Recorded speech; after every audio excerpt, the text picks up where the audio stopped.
This is Commission President Ryan Calkins convening the regular meeting of February 10th, 2026. The time is 12:08 p.m. We're meeting in person today at the Port of Seattle headquarters building, Commission chambers, and virtually on Microsoft Teams. Clerk Hart, please call the roll of all commissioners in attendance. Thank you, Mr. Commission President. Beginning with Commissioner Calkins. Here. Thank you. Commissioner Cho. Present. Thank you. Commissioner Felleman. Present. Thank you. And Commissioner Hasegawa will be along shortly. You do have a quorum established here today. Thank you, Clerk Hart. A couple of housekeeping items before we begin. For everyone in the meeting room, please turn your cell phones to silent. For anyone participating on Teams, please mute your speakers when not actively speaking or presenting. Please keep your cameras off unless you are a commissioner or a member of staff participating virtually and are actively addressing the commission. Members of the public addressing the commission during public comment may turn on their cameras when their name is called to speak and will turn them back off again at the conclusion of their remarks.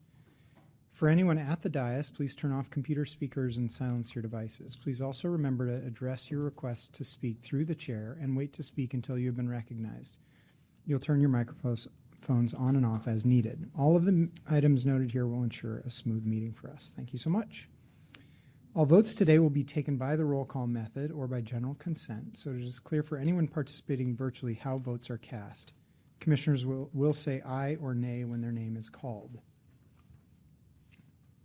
We are meeting on the ancestral lands and waters of the Coast Salish people, with whom we share a commitment to steward these natural resources for future generations. This meeting is being digitally recorded and may be viewed or heard at any time on the Port's website and may be rebroadcast by King County Television. Please stand and join me for the Pledge of Allegiance.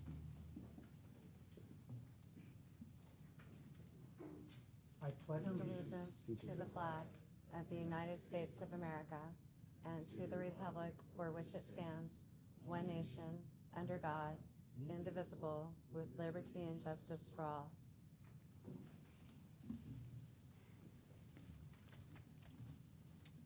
All right, the first item of business today is approval of the agenda. As a reminder, if a commissioner wishes to make a general comment for or against an item on the consent agenda, it is not necessary to pull that item for separate discussion. Rather, a commissioner may offer general supporting or opposing comments later in the meeting once we get to that part of the agenda. However, it is appropriate if a commissioner wants to ask questions of staff or wishes to have a dialogue on a consent agenda item to request the item be pulled for separate discussion at this time. Are there any items to be pulled from the consent agenda or any motions to rearrange the orders of the day? Okay. Commissioners, the question is now on approval of the agenda. Is there a motion to approve the agenda as presented? So moved. Second. All right. It's been moved and seconded. Is there any objection to approval of the agenda as presented? Hearing none, the agenda is approved. Commissioners, we start our day today with a proclamation. Clerk Hart, can you please read the item into the record, and Executive Director Metrick will introduce it. Thank you. This is agenda item 4A, the 2026 Black History Month proclamation. Commissioners, thank you for recognizing Black History Month and affirming the indispensable role Black Americans have played in building this nation. This recognition matters, especially at a time when Black history and hard-won civil rights are being challenged and diminished in the public sphere. The Port is clear that Black Americans, many subjected to enslavement and systemic exploitation, have shaped the United States and our history. The American experience and the efforts of history are still felt today. And the efforts of that history, truth cannot be erased or rewritten.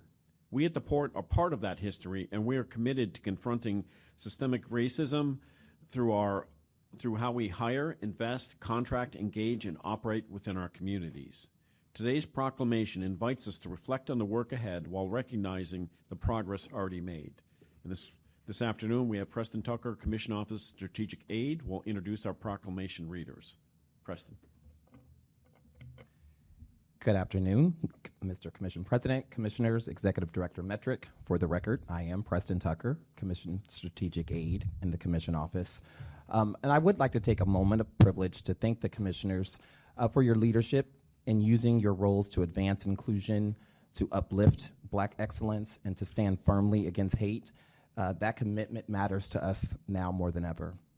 It is my honor to introduce our proclamation readers, Martin Doyle, Senior Investigation Specialist with EEO and Professional Standards, and Daryl Thomas, EDI Training and Engagement Program Manager with the Office of Equity, Diversity, and Inclusion. Thank you, Preston, Commissioners, Executive Director Metric. My name is Martin Doyle. As mentioned, I do want to mention I am currently President of Blacks in Government Port of Seattle chapter, and Daryl is joining me here as the Vice President for Blacks in Government. Proclamation of the Port of Seattle Commission. Whereas Black history is American history, and for over a century, Black Americans have led the fight for equity, justice, and opportunity, reshaping our culture, laws, and democracy in ways that continue to resonate today. And whereas the Port of Seattle is committed to racial equity and confronting anti-Black racism by embedding inclusion, belonging, and fairness across its operations, and leadership reflecting our diverse communities, creating an equitable culture and ensuring that opportunities expand economic and social well-being for all. And whereas 2026 marks a century of National Black History commemorations, honoring the vision and leadership of Dr. Carter G. Woodson and the founders of the Association for the Study of Negro Life and History, whose work institutionalized the study, celebration, and preservation of Black history and affirmed the countless contributions of Black Americans to cultural, economic, political, and social foundations of this nation. And whereas from that vision and leadership, the roots of Black History Week grew to Black History Month, and these observances have transformed how Black Americans view themselves, how the world recognizes their contributions, and emphasizes the enduring power of remembrance, education, and celebration. And whereas the Port of Seattle honors the historic and ongoing contributions of Black leaders, Black employees, and all Black Americans to the economic, cultural, and social life of King County and beyond, including through leadership at the port, participation in employee resource groups, engagement with the change team, involvement with Blacks in government, and the everyday actions of our port family advancing justice and equity. And whereas Blacks in Government is part of a national nonprofit organization that celebrated its 50th year anniversary last year. We are an inclusive organization and invite everyone to share our purpose and join in our mission as we work together toward achieving our vision. And whereas Blacks in Government's purpose is to advance equity and empowerment for Black public servants by fostering a community where learning and leadership strengthen both individual potential and collective progress. Our mission is to create avenues for educational opportunities, career advancement, and to provide a mechanism for inclusion, growth, and advocacy. Our vision is a mosaic that embodies the belief that all people, regardless of race, color, gender identity, religion, or citizenship status, can embrace who they are, define their future, and change the world. And whereas at a time when the current federal administration is actively attempting to erase Black history, restrict truthful education, and dismantle hard-won civil rights gains, the Port of Seattle unequivocally acknowledges that Black Americans, many of whom were forced to build this nation through enslavement, exploitation, and systemic dehumanization, have shaped every aspect of the United States, and we reject any effort to deny, distort, or diminish that reality. And whereas the Port of Seattle Commission continues to elevate and honor the contributions of Black Americans through sustained institutional commitment, inclusive policies, education, and recognition, ensuring that Black history is preserved, celebrated, and carried forward as an essential and living part of our shared civic and cultural story. Now, therefore, the Port of Seattle Commission proclaims February 2026 as Black History Month, honoring the legacy of those who paved the way, those advancing equity today, and all members of the Port family committed to justice, inclusion, and Black excellence. Proclaimed by the Port of Seattle Commission on this 10th day of February 2026. Thank you, Martin and Daryl. That was really powerful to hear it read aloud, too. And thank you, Preston, for introducing it. At this time, Commissioners, is there a motion and second to adopt the proclamation? So moved. Second. Okay, the motion was made and seconded. Is there any discussion? Commissioner Cho. Yeah, first and foremost, I want to thank the three of you for coming up here today to read the proclamation out loud. I think it's always more powerful, as President Calkins said, to be able to hear the words as opposed to read them on a page and really make sure that we take the time to process those words. I feel like we do this every year, right? And we should do this every year. And I think there's a reason we do this every year. And the old saying goes, if you don't learn from history, you're doomed to repeat it. And it almost feels like in today's times, we're kind of forgetting history and the contributions that the African American community has made, not just to the Port of Seattle, but to our communities and also the history of this nation. That the same goes to be said for a lot of communities today that are being forgotten and or we're seeing erasure in their contributions to our society. And so I just want to, from the bottom of my heart, thank you all for how you all represent this institution. In particular, BIG, which I would argue is one of the strongest ERGs here at the Port of Seattle, but also I know has a national presence, and that the strength of that network is part of the reason why we're able to hold the line when it comes to reminding ourselves of the great contributions that this community has made. So thank you so much on behalf of this commission and my colleagues and leadership at the Port of Seattle. We've had our titans here from this community at the Port of Seattle, and we love to see more and more members of your community rise up in the ranks, and we certainly look forward to seeing that. But I join you in celebrating the history of your community and remembering the past and obviously honoring the future. Thank you. Commissioner Fellman. Thank you very much. Once again, I appreciate every year we learn something more. And I also just want to appreciate Preston's presentation and like to see his inclusion in these efforts as well. I just have to acknowledge the fact that the Jewish community and the Black community have shared a lot over time. And while I was just looking up, while the famous incident in 1964 was Michael Schwimmer and Andrew Goodman, who were lynched in coming down from New York to address the concerns during the Freedom Summer Campaign. But in fact, going back even as far as 1868, who I didn't know that Samuel Bierfield was also lynched because of his serving of Black Americans, and his employee as well was lynched. And so I just want to let you know that that history resonates with me, and you have my support wholeheartedly, as I know you do with a broader community in this area. And so if there's anything we can do to help, I don't speak for the Jewish community at large, but you've got me, I've got your back, and thank you very much. And I'm going to echo Commissioner Cho's remarks about erasure, that as you stated, at a time when the current federal administration is actively attempting to erase Black history, we're seeing a systematic attempt to literally remove plaques from monuments and tear down art that conveys the history of the United States, all of its ugliness, its victories. That kind of erasure is so dangerous. And so if at a time that the federal government is actively engaged in that, we as local government need to do the exact opposite, which is to ensure that that history is written and proclaimed. And so this is one tiny little drop in an ocean of effort that needs to be undertaken to ensure we don't forget that history. I also just want to, separate and apart from this, I just want to thank the two of you for stepping up to take on these volunteer roles for our ERGs. And quite honestly, for those of us who don't have the lived experience that you have, this is a way that all of us at the Port really benefit from understanding what our blind spots are. And so whether it's an opportunity to celebrate Black history in February or multiple opportunities in terms of events that we host as an institution that are undergirded by these robust ERGs, and they really rely on the type of volunteer leadership that you guys are contributing. So thank you so much for that.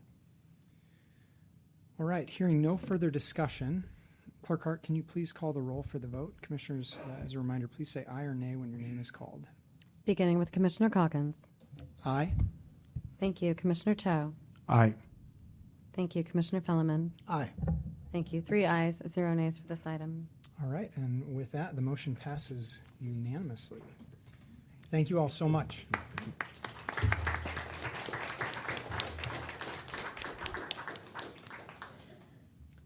Next on our agenda is the Executive Director's Report. I'll turn the floor over to Steve for this one. Thank you, President Calkins. Good afternoon, Commissioners. Lots going on, so my report's just a little bit longer than normal. But I'd like to begin by thanking Martin and Darrell for their reading of the Black History Month proclamation and for all that Blacks in Government continues to do here at the port and in the community as well. And I appreciate all the ways we honor and recognize Black history. Speaking of Black history, I'd like to note that last fall we lost a Washington civil rights icon here, Dr. Quinard Taylor, who was an American historian, professor at the University of Washington, and the founder of BlackHistory.org, the go-to source for Black history. I cannot believe it was 6 years ago, but I very, very clearly remember that we had the honor of having Dr. Taylor speaking here at the Port of Seattle at the Black History Month event organized by Blacks in Government. It was a very impactful event, actually, to talk about some of those historic figures in Black history and how they shaped both the American experience and contributed to what we are as a nation. And it was very impactful for those in the audience. So I was very saddened to hear Dr. Taylor's passing. The city of Seattle rightfully recognized his life and legacy this past Saturday, marking the day as Dr. Quinard Taylor Day.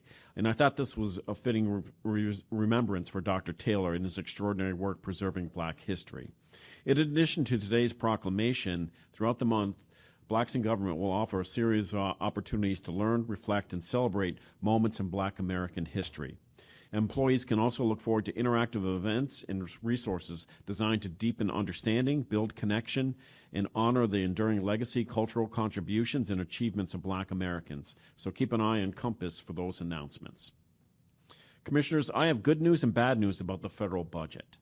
Congress successfully passed 5 of the remaining federal appropriations bills into law, including legislation that provides funding for the U.S. Department of Transportation.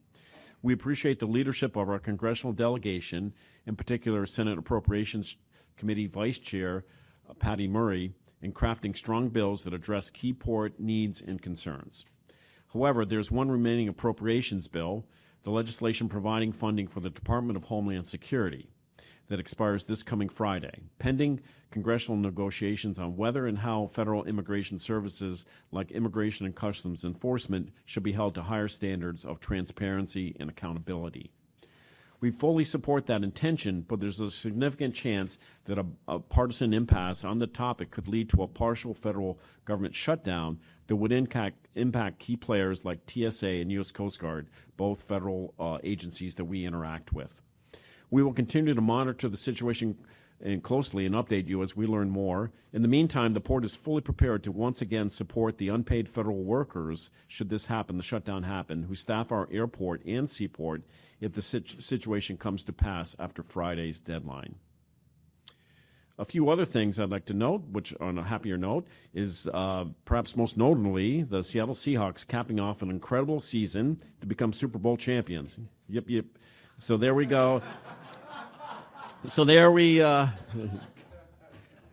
So I was happy to note that we had a side bet. Along with Managing Director of Aviation Wendy Ryder and I, with the Massport Chief Executive Officer Richard Davey, and we expect him to be a great sport and having to wear a Seahawks jersey later on as we do that, as winning the bet to do that. Pics or it didn't happen. He needs to send some photographs. Some photographic evidence. We can put it on our social media for sure. So, yes. And locally, the celebration will continue. The city of Seattle expects hundreds of thousands of fans to converge downtown for the Seahawks official victory celebration tomorrow. The Seahawks events begin with a trophies celebration at Lumen Field at 10 a.m., followed by a victory parade ending at along 4th Avenue, ending at 4th and Cedar Street. Port facilities are scheduled to be open and operating as usual. However, employees are encouraged to plan ahead with their managers and make adjustments as needed to accommodate the increased traffic. I heard the numbers were 750,000 up to, I can't believe it, up to 1 million. I find that hard to believe, but that's what I heard this morning. So moving along, Commissioners, to events last week. Last week, as I was trudging along the icy sidewalks in Anchorage, Alaska, I was meeting with representatives of the ports of Alaska, Vancouver, and Victoria, as well as other maritime and tourism leaders engaged in the cruise industry. The Cruise Lines International Association's third annual Pacific Northwest Symposium brought together all of our priority conversations around equitable economic development, safety, environmental sustainability, and sustainable tourism. And those conversations up in Anchorage makes those conversations specific to our Pacific Northwest Western communities and our values as well. I'd like to let you know that alternative maritime fuels was a major topic of conversation as the Global Trade Association leaders reiterated the industry goal to reach net zero greenhouse gas emissions by 2050. We know that many maritime industries are already using fuels, including liquefied natural gas and renewable natural gas, as interim steps as we continue the march to reducing particulate and sulfur emissions and the reduction of greenhouse gases, recognizing that LNG and RNG do not adequately address climate change impacts. This has been a topic of interest among many in our community, and maritime leaders have been working closely to ensure that there's a broad awareness of the regulatory requirements for the safe use of LNG and RNG and other alternative fuels we anticipate to be using in future decades when they're available. We also know that there's a lot of interest in our community regarding the port's policy related to exhaust gas cleaning system discharges for cruise ships. Exhaust gas cleaning systems, also known by scrubbers, are equipment installed in a ship's smokestack. Scrubbers use water to remove sulfur and particulates before the steam and exhaust come out of the smokestack. The filtered waste is offloaded ashore. The water wash is then treated before discharging. Currently, cruise lines are voluntarily agreeing to pause all treated scrubber wash discharges in Puget Sound, recognizing that Puget Sound is a unique and sensitive body of water. And that pause remains in place today, so there is no discharge taking place or will take place in the coming year. Outside of Washington waters, the discharge of treated scrubber wash water is determined by federal and international regulations. The port supports upholding water quality protections unless the Department of Ecology determines that the treated scrubber discharges do not harm Washington water quality.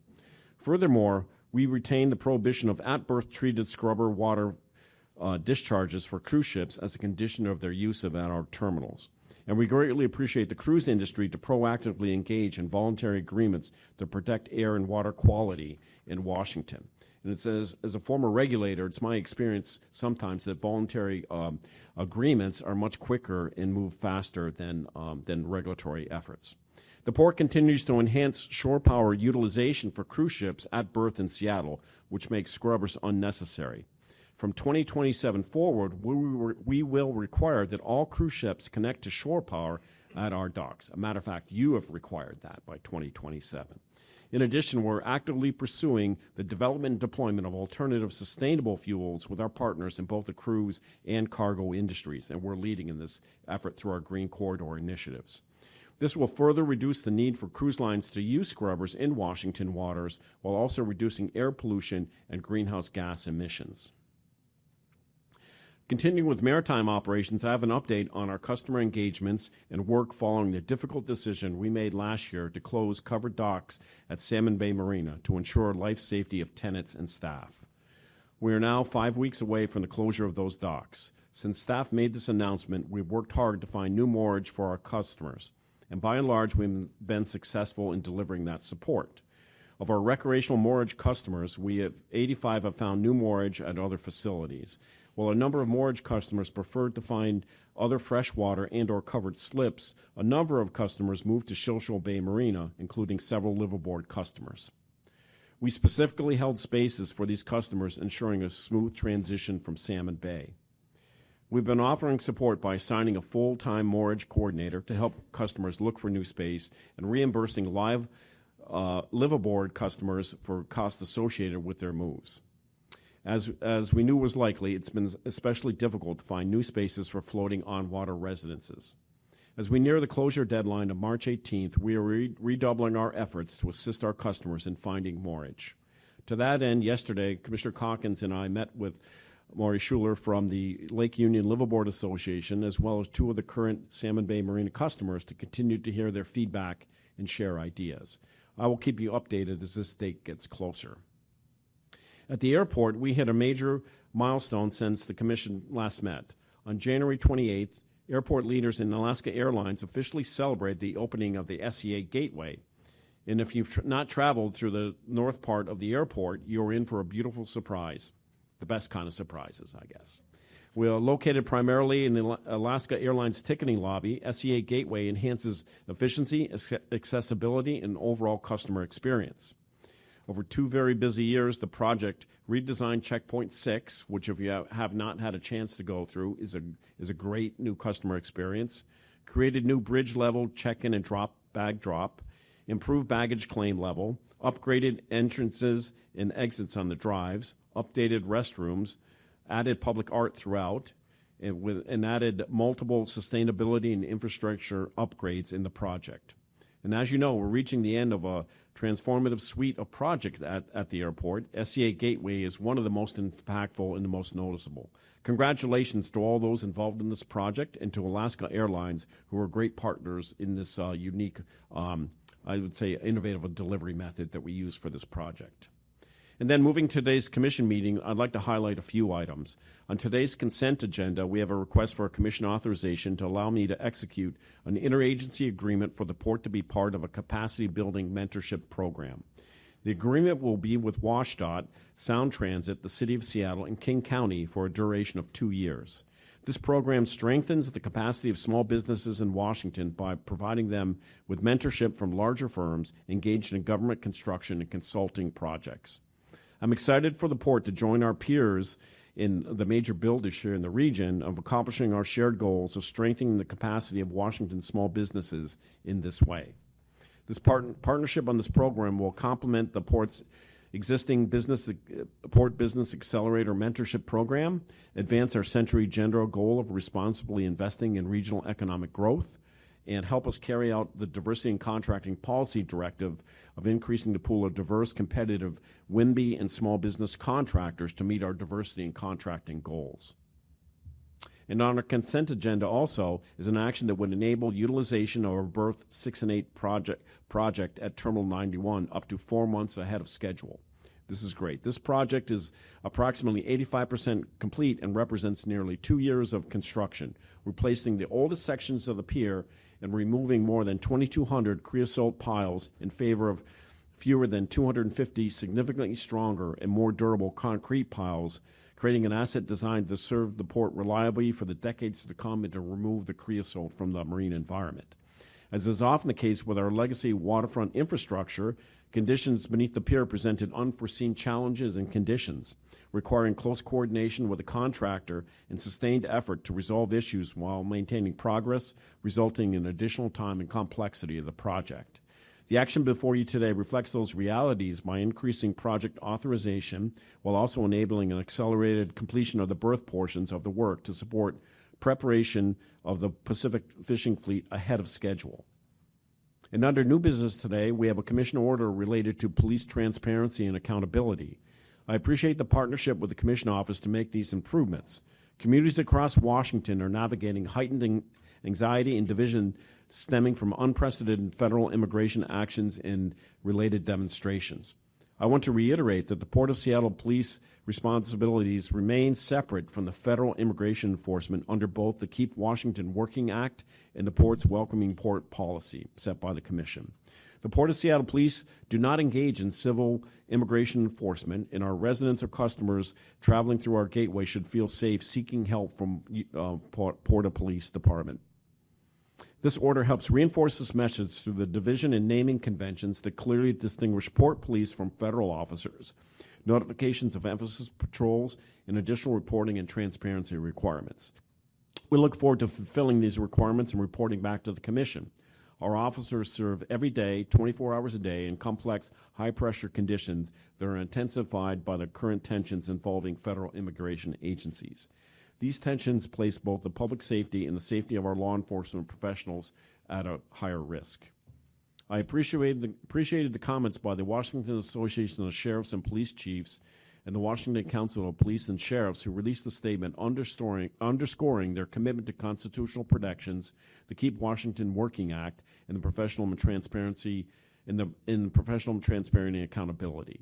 Only through partnership with elected officials, community leaders, and law enforcement leaders can we make Washington safe for everyone.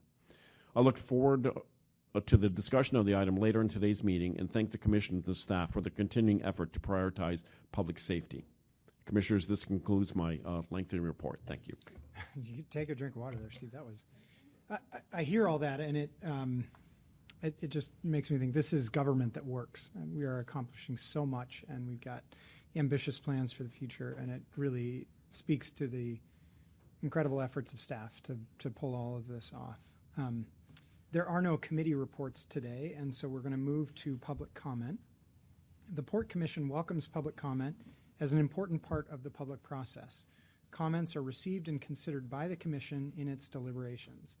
Before we take public comment, Clerk Hart, can you please display the QR code to our public comment rules of procedure? For members of the public providing public testimony, it is essential that these rules are followed. Written copies of the rules are available at the door as well. Okay, and I think we got it up there. Good. Clerk Hart, can you please call our first speaker? Maybe we do the virtual speakers first and then move to the ones in the room. We certainly can. Thank you, Mr. Commission President. Give me just one moment to get our timer up.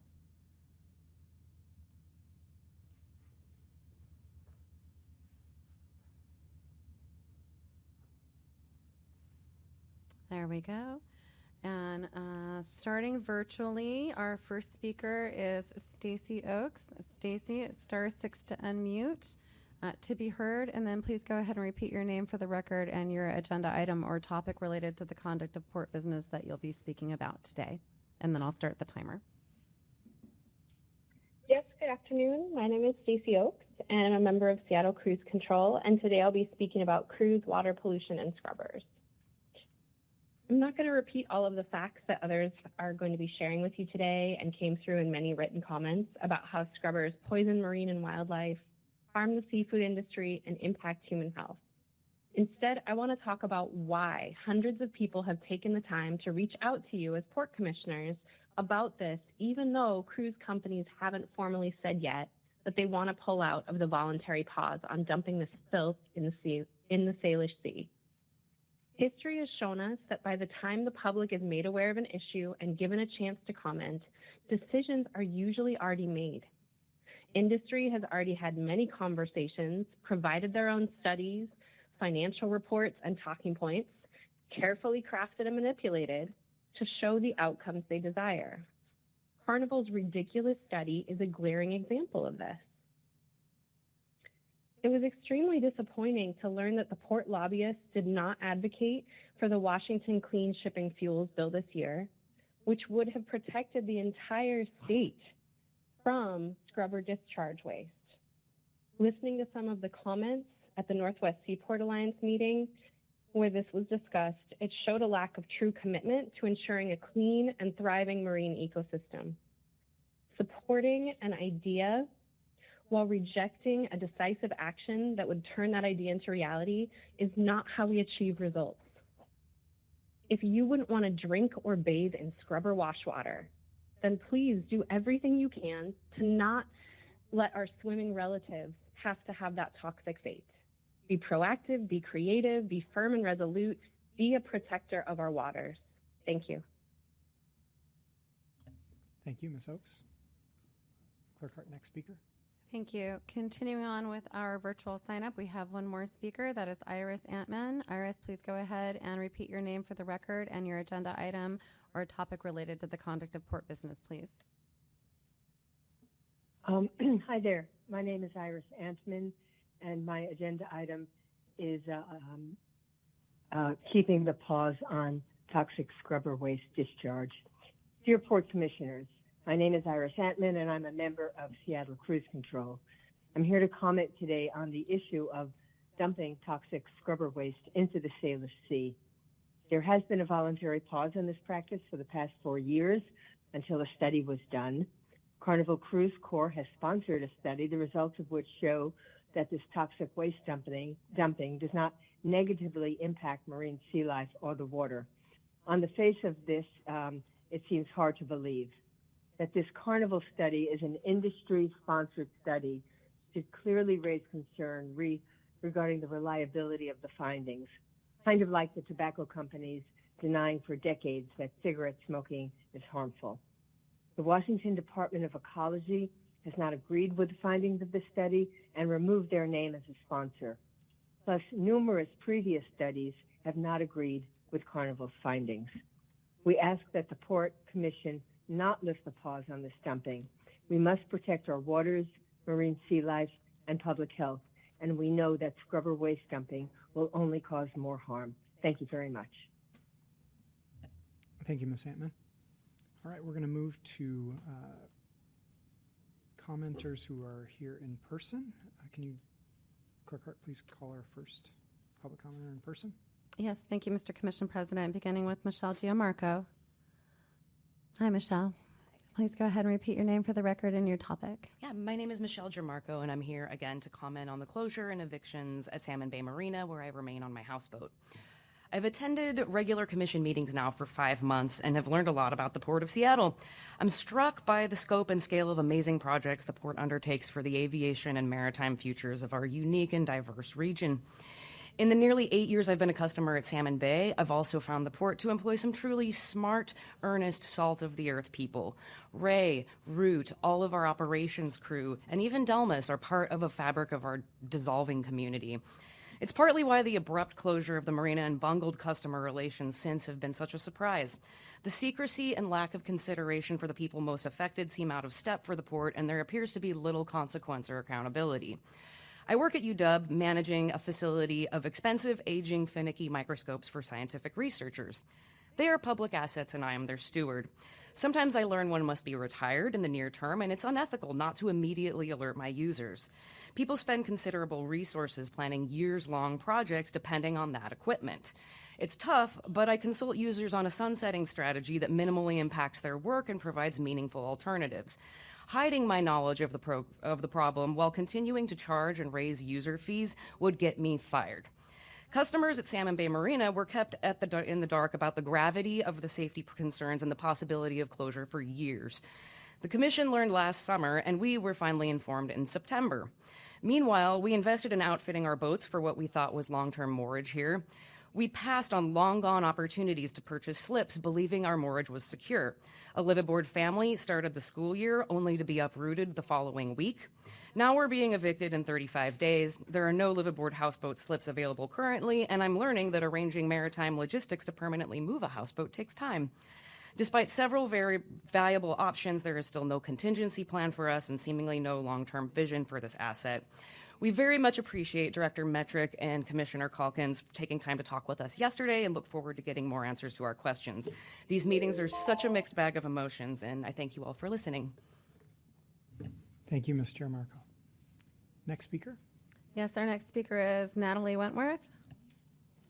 Natalie, please repeat your name for the record and your agenda item or topic related to the conduct of port business, and then I'll start the timer. Thanks. I'm Natalie Wentworth. I'm here to talk about Salmon Bay Marina, where I also live. I don't have much to add that Michelle hasn't been sharing tirelessly over the last few months, but just for representation's sake, I'm a resident of Salmon Bay Marina in uncovered moorage. I've lived there for 6 years. I'm in good standing, and I'm currently facing eviction.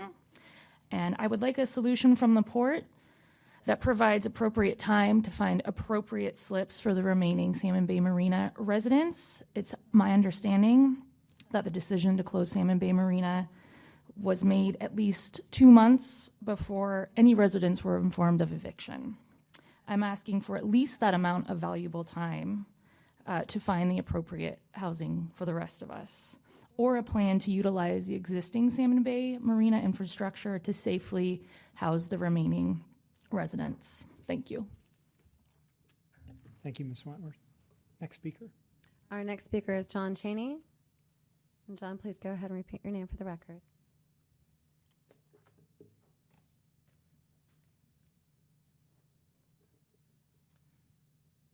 Good afternoon. My name is John Cheney. I'm here to speak about the Salmon Bay Marina closure and eviction of tenants.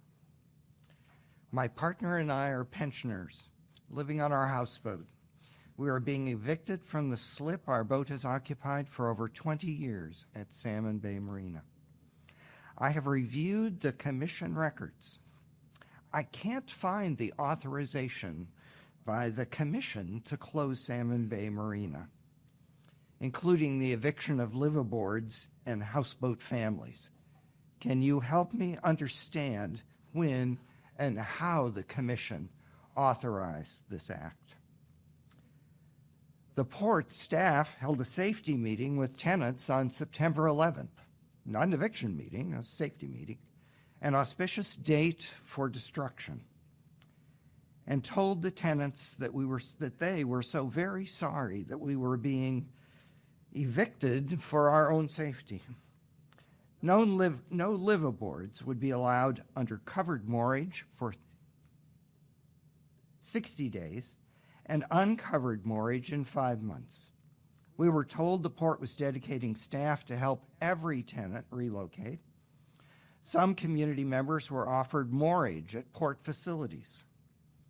The houseboat families like mine were told the port would not offer moorage to us, even as a temporary measure. To date, one houseboat, the smallest, has relocated. There is scarcity of slips in Seattle. That scarcity has also driven up rents. Affordability and availability are hitting liveaboards just like all Seattle renters. On January 23rd, just minutes before meeting with COO Delmas Whitaker, I got an email from Mr. Whitaker. It reminded tenants that our moorage agreements were terminating March 18th and we must vacate the marina. You will cut off water, electricity, and lock the access gates. I now have 36 days to find moorage. Please don't erase the long history of liveaboards at Salmon Bay Marina. Thank you. Thank you, Mr. Cheney. Next speaker. Yes, our next speaker is Rain Adderman. Rain, please go ahead and repeat your name for the record and your topic related to the conduct. Yeah, thanks. Good afternoon. My name is Rain Atman. I'm with Washington Conservation Action. My topic of interest is scrubber wash water discharge. We applaud the port's commitment and ethos to environmental stewardship of our waters, marine life, public health, and ocean economy, and believe that the current agreement with the cruise industry to pause the discharge of scrubber wash water into Puget Sound should be kept in place and should not be lifted based on a recent report commissioned and financed by Carnival Cruises that claims to show that scrubber discharge has no impact on the marine environment of Puget Sound. It is important to point out that Washington Department of Ecology does not fully agree with the results of the report, and there is a huge body of scientific work that shows how toxic and harmful this pollution is to marine environment and human health. For the past 2 years, the state legislature has considered House Bill 1652 and Senate Bill 5519 that would require the use of low sulfur fuels, a cleaner burning fuel than heavy fuel oil, for certain ocean-going vessels, thereby negating the use of scrubbers altogether. The bill was widely supported by legislators, the public, and generated healthy conversations with stakeholders, including the Port of Seattle. Unfortunately, the bill was unable to advance this year due to associated fiscal impacts. We are hopeful and committed to working with stakeholders in the coming years as we move forward so that Washington State will join more than 50 jurisdictions from around the world to ban the discharge of scrubber wash water. This is a simple, effective solution to safeguard Washington's waters, wildlife, marine-dependent communities, and our human health. Until that time arrives, this voluntary agreement between the Port of Seattle and the cruise industry is important, and as other ocean-going vessels with scrubbers continue to transit Washington waters.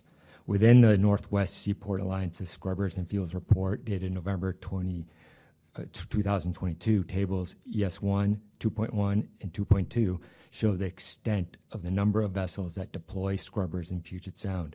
with Evergreen and Matson shipping companies having the greatest number of ships using scrubbers. Given this data, I am curious to know if the port has considered expanding the scrubber waste discharge agreement to include these other vessels. Thank you for this opportunity to comment. Thank you, Mr. Ademan. Next speaker. Yes, our next speaker is Elizabeth Burton. Please go ahead and repeat your name for the record. Thank you. Good afternoon. My name is Elizabeth Burton, and I'm commenting on scrubber discharge. In his report today, Director Metrick described closed-loop scrubbers, which offload treated discharge on shore. However, collectively, Holland America, Princess, Cunard, and Carnival Cruise Lines, which are scheduled to make 145 calls during the upcoming cruise season, they all use open-loop scrubbers. Open-loop scrubbers continuously discharge their wastewater directly into the ocean. These are all owned by Carnival Corporation, the funder of the previously mentioned report. Director Metrick also mentioned the removal of creosote pilings. That's because creosote leaches a carcinogen, polycyclic aromatic hydrocarbons, or PAHs, into the water. And in fact, our state legislature is investing millions of dollars each year to remove old creosote pilings from Washington shorelines. Well, guess what? Among the toxic compounds that scrubber discharge contains are PAHs. It doesn't make sense to allow cruise ships to discharge this while we're busy getting rid of the creosote pilings to keep it out of our waters. We mostly focus on the output of scrubbers, but it's also important to consider the input to scrubbers. And I'm talking here mostly about open-loop scrubbers. Scrubbers use incredibly powerful pumps to continuously pull up millions of gallons of seawater. This seawater is teeming with marine life. It is unlikely that any of that life survives its journey through the scrubber. Larger fish are crushed against the scrubber's filter, while microorganisms like plankton are sprayed into the hot, acidic exhaust chamber full of toxic gases.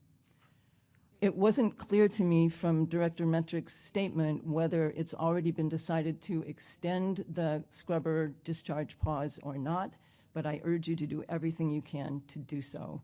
Better yet, to follow the example of many other jurisdictions and make the pause permanent. Thank you. Thank you, Dr. Burton. Next speaker. Yes, our next speaker is Kristen Kane. Kristen, please go ahead and repeat your name for the record and your topic you're speaking on today. Good afternoon. My name is Kirsten Kane. I'm with Friends of the San Juans, and I will be talking about scrubber pollution. So in addition to echoing the comments that you've heard today by my colleagues, I'm glad to hear Director Metrick mention that the Port of Seattle has no intention of ending the voluntary scrub discharge ban with cruise ships, and I urge the port to keep the ban and to even extend it to other vessels using scrubbers. You have just heard that the bill that would require ocean-going ships to use low-sulfur fuels in Washington state waters is not moving forward this session. Until this bill or similar legislation is passed, Washington state relies on this temporary voluntary agreement and federal regulations to regulate scrubber discharge in Washington waters. In addition to my concerns about the air quality impacts of heavy fuel oil that is burned when using scrubbers, I'm here to tell you that relying on federal regulations is not sufficient to protect our state's waters from the toxic and acidic scrubber discharges. The Clean Water Act established the National Pollutant Discharge Elimination System, or NPDES, in 1972, which today is applied to regulate scrubber discharges at a national level through self-reporting on vessel general permits. The main issue with relying on federal regulations like NPDES are that they weren't designed to account for highly specific sources like scrubbers, and they rely on self-reporting. Key gaps in this process include pollution assessment. Scrubber discharge contains pollutants like nitrates and heavy metals that are not addressed in existing limits. The enforcement model, the self-reporting is unreliable, and maintaining compliance by measuring pH at specific distances from outflows is impractical on board, limiting real-world verification. And there's no cumulative assessment. The rules apply vessel by vessel and don't capture additive long-term loading in semi-enclosed waters like the Salish Sea or Puget Sound, where the port is located. Further, there are proven instances where vessels transiting through Washington waters have reported on their VGPs that their scrubber discharge did not meet the NIPD's requirements. These instances of non-compliance are supposed to require use of emission-compliant fuel the subsequent year, eliminating the need for scrubbers and preventing discharge. However, in an analysis that we carried out, we found that vessels don't always adhere to these disciplinary actions, highlighting the weak oversight and enforcement of federal scrubber discharge requirements. Thank you for the opportunity to comment. Thank you, Ms. Kane. Next speaker. Yes, our final speaker signed up today is Teresa Vian Crossman.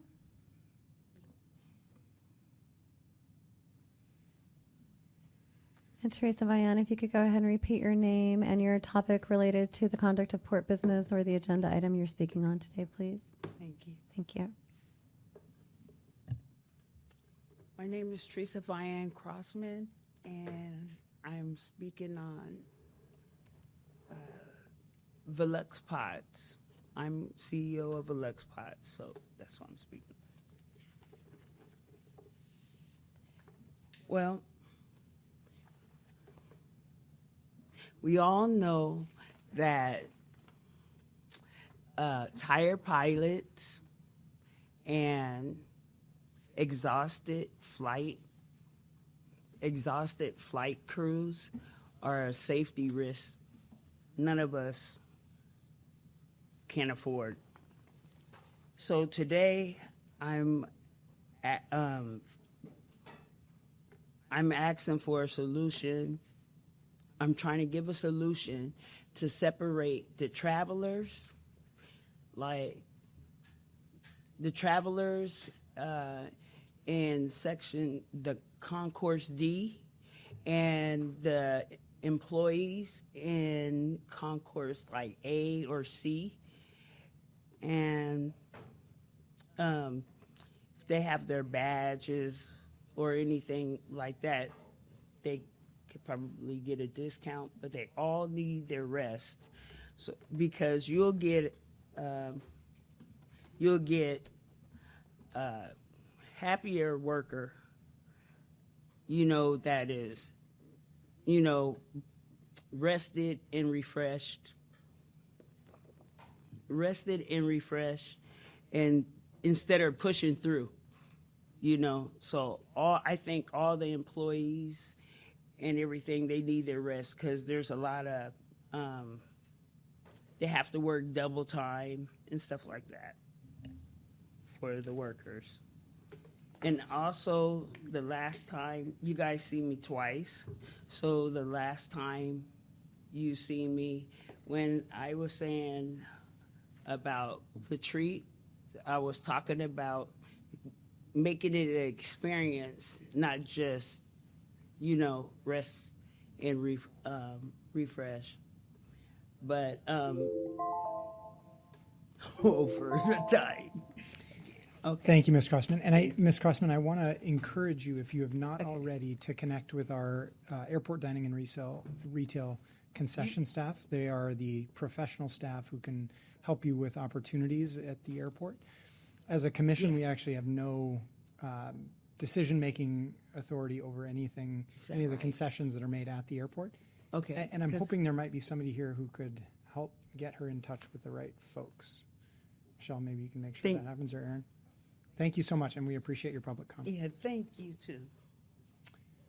All right, that concludes our sign-ups today. Is there anyone else present, either here in the room or on the Teams call, who wishes to address the commission?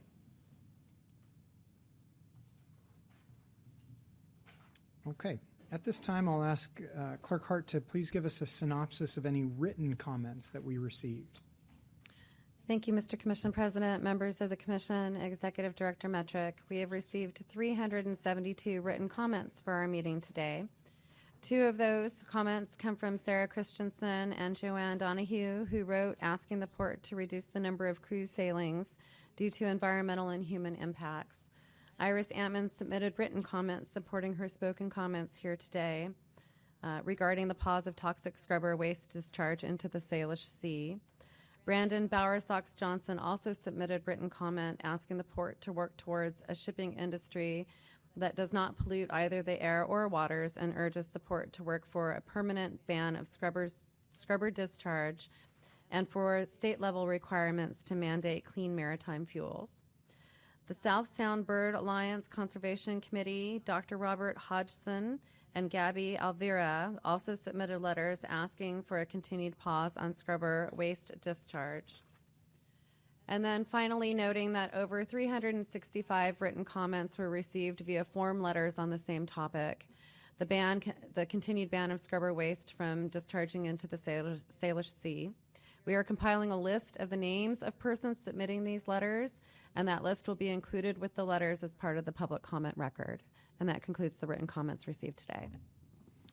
Thank you, Clerk Hart. And I do want to note that while public comment period is not a time for commissioners to respond directly, this is a time for us to listen to the public. We do take very seriously any questions that are raised during public comment and seek to respond to those.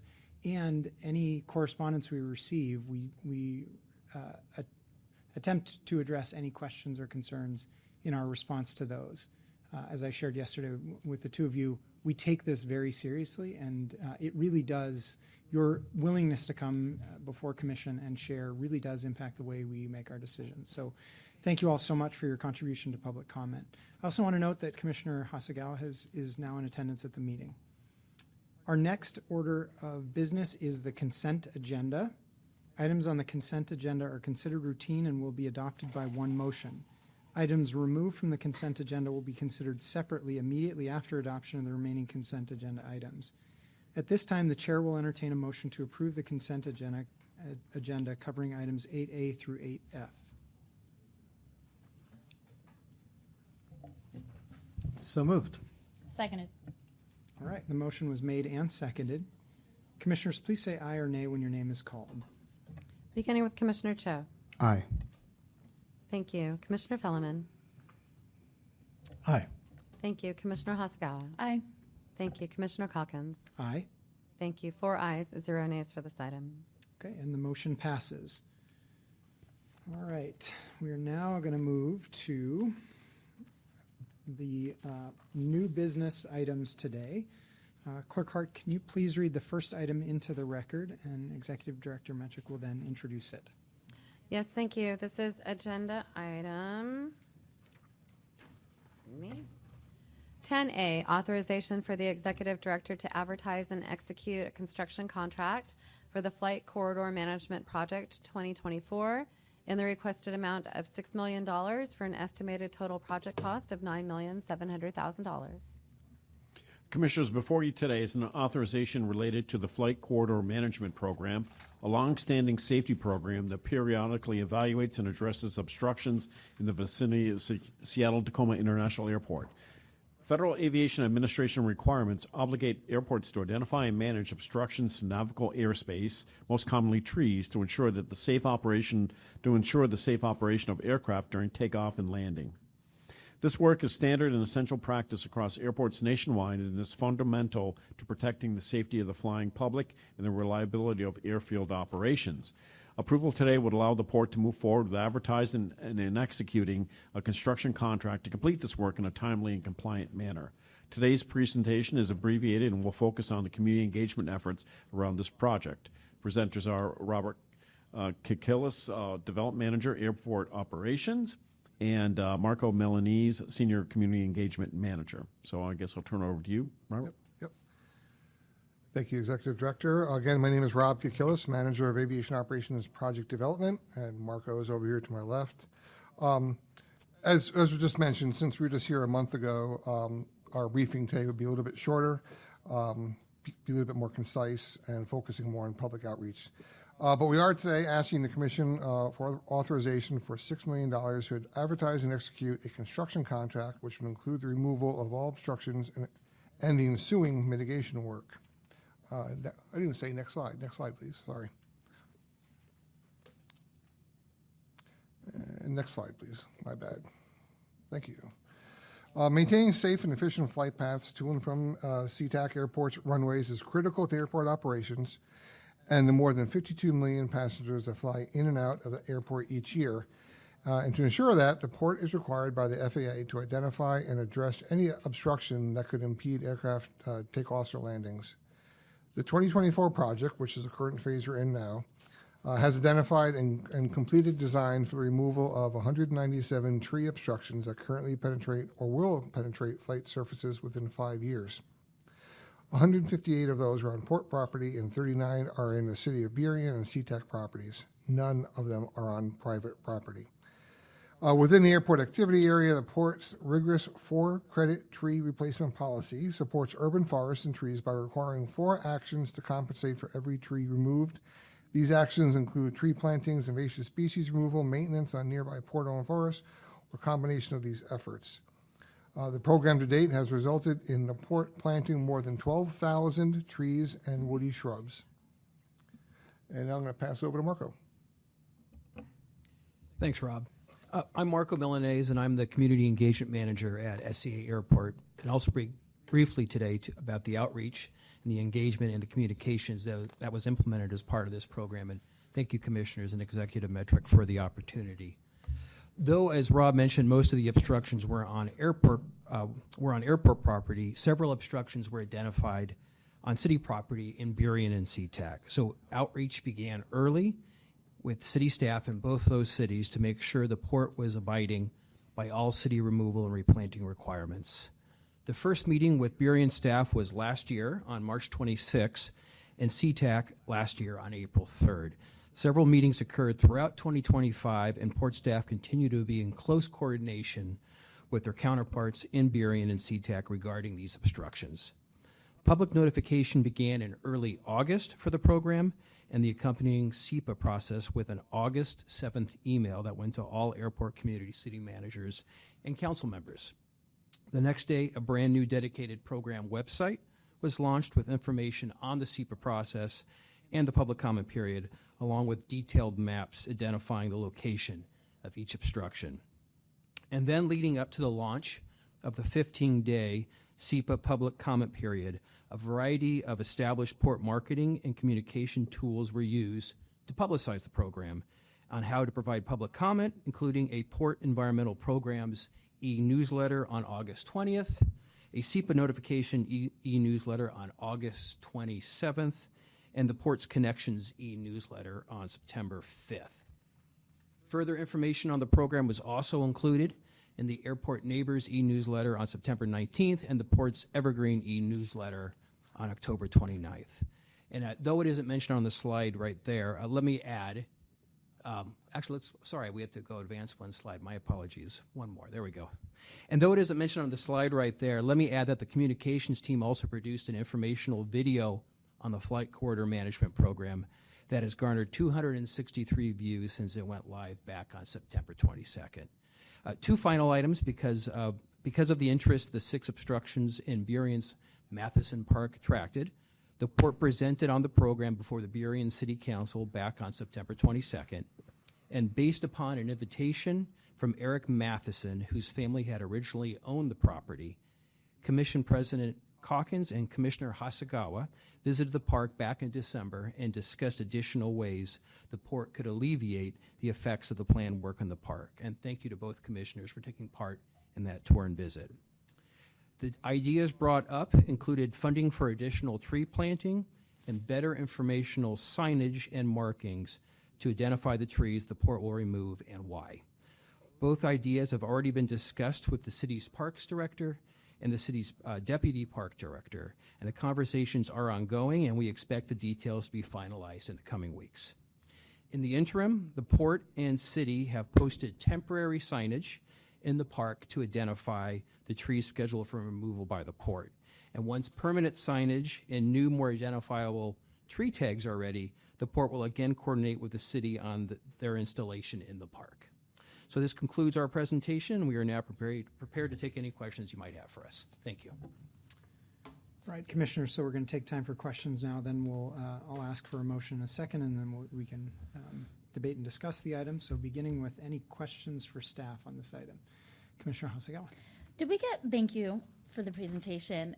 Did we get any clarity as to whether all the other trees that are also tagged are going to be removed?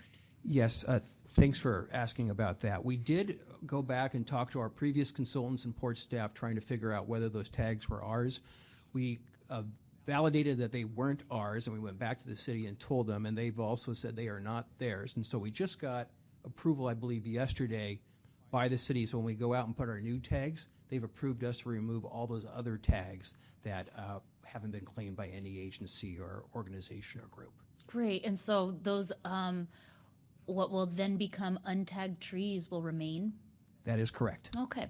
Can you talk to me about timeline? And when I've seen the timeline in the past, it looked like we had some more leeway. Like this wasn't something that necessarily had to be passed right now, but something that maybe could take place later.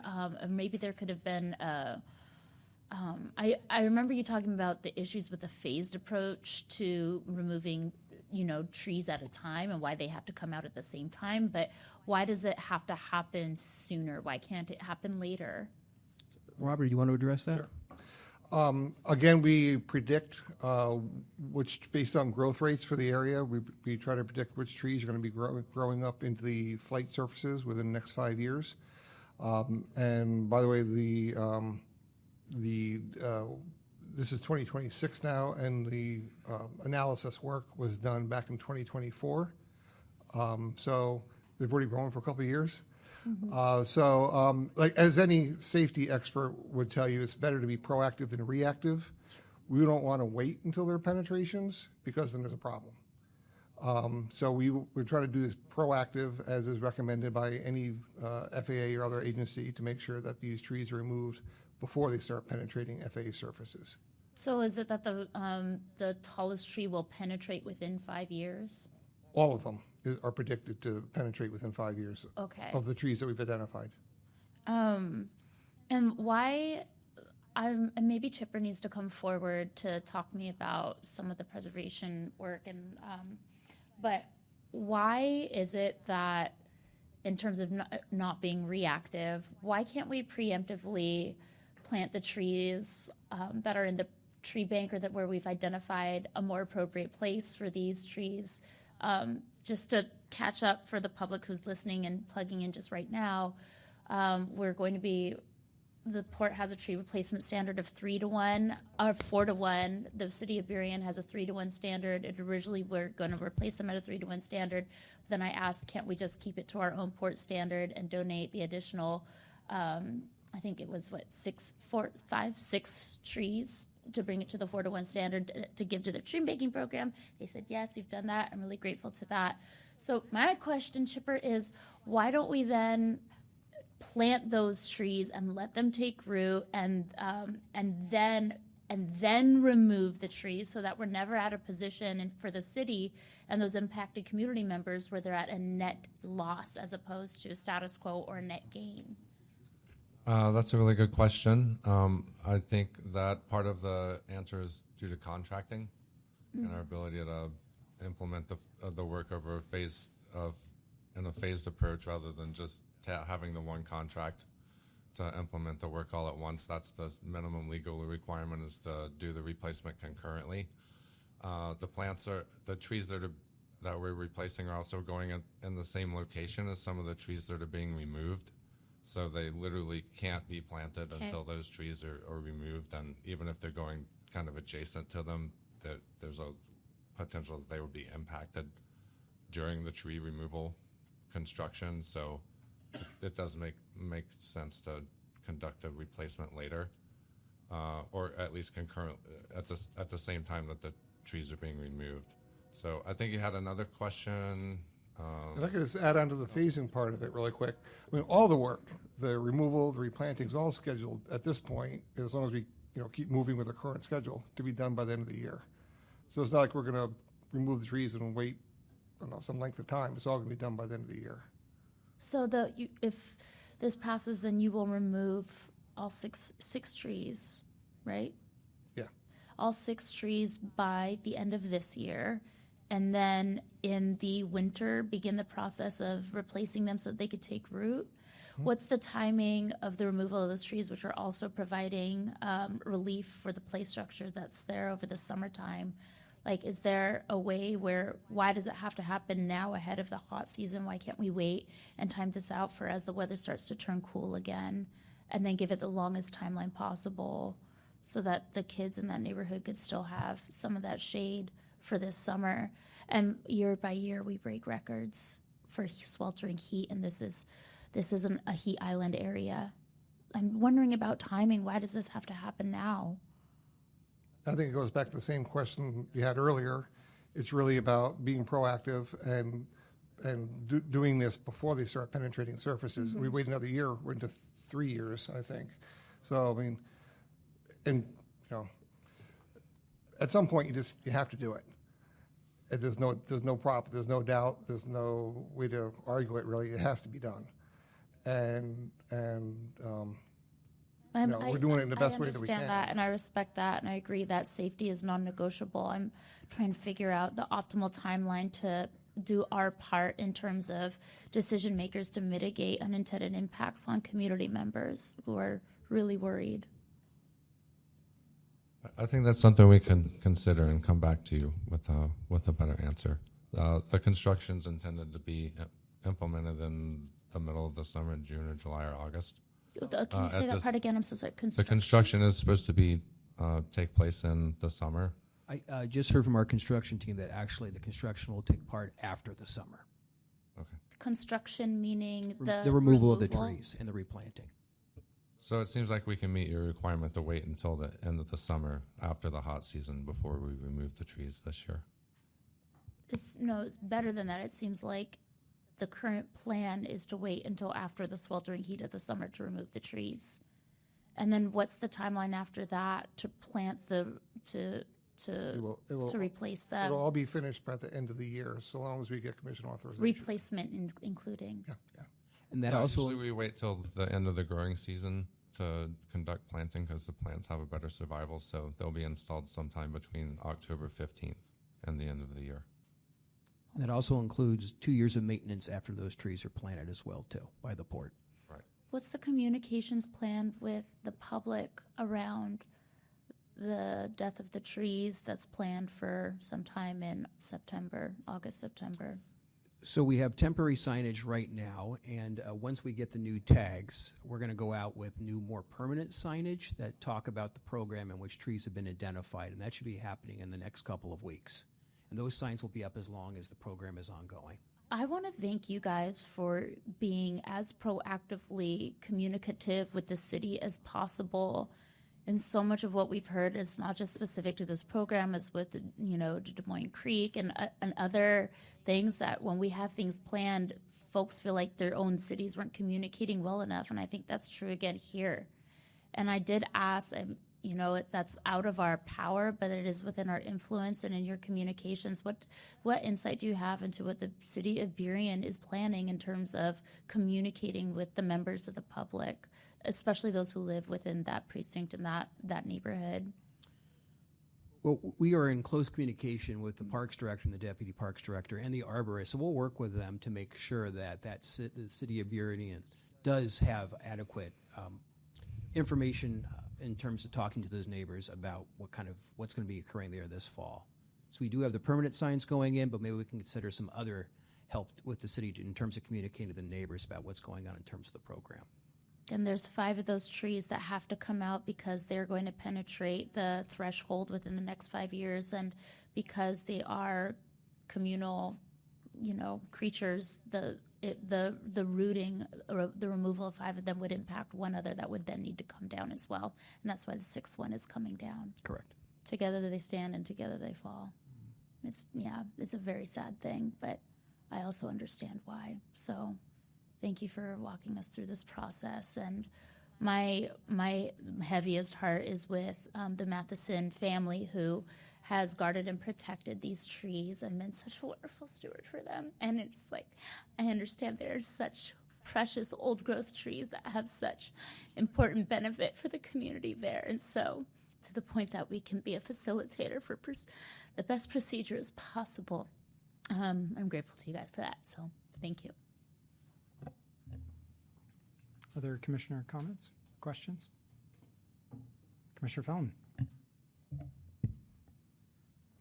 thanks again, and I've had the pleasure of getting involved with this program at some level of detail, although not with this particular project. So I speak with a high level of ignorance, and which is my comfy spot. The fact is that, as I said before, until you actually go to a site, it's really hard to understand the significance of it to the community. Like North Sea-Tac Park was my example. And, not the old growth forest, but still obviously a significant green space. In the context, you wouldn't understand it unless you went there.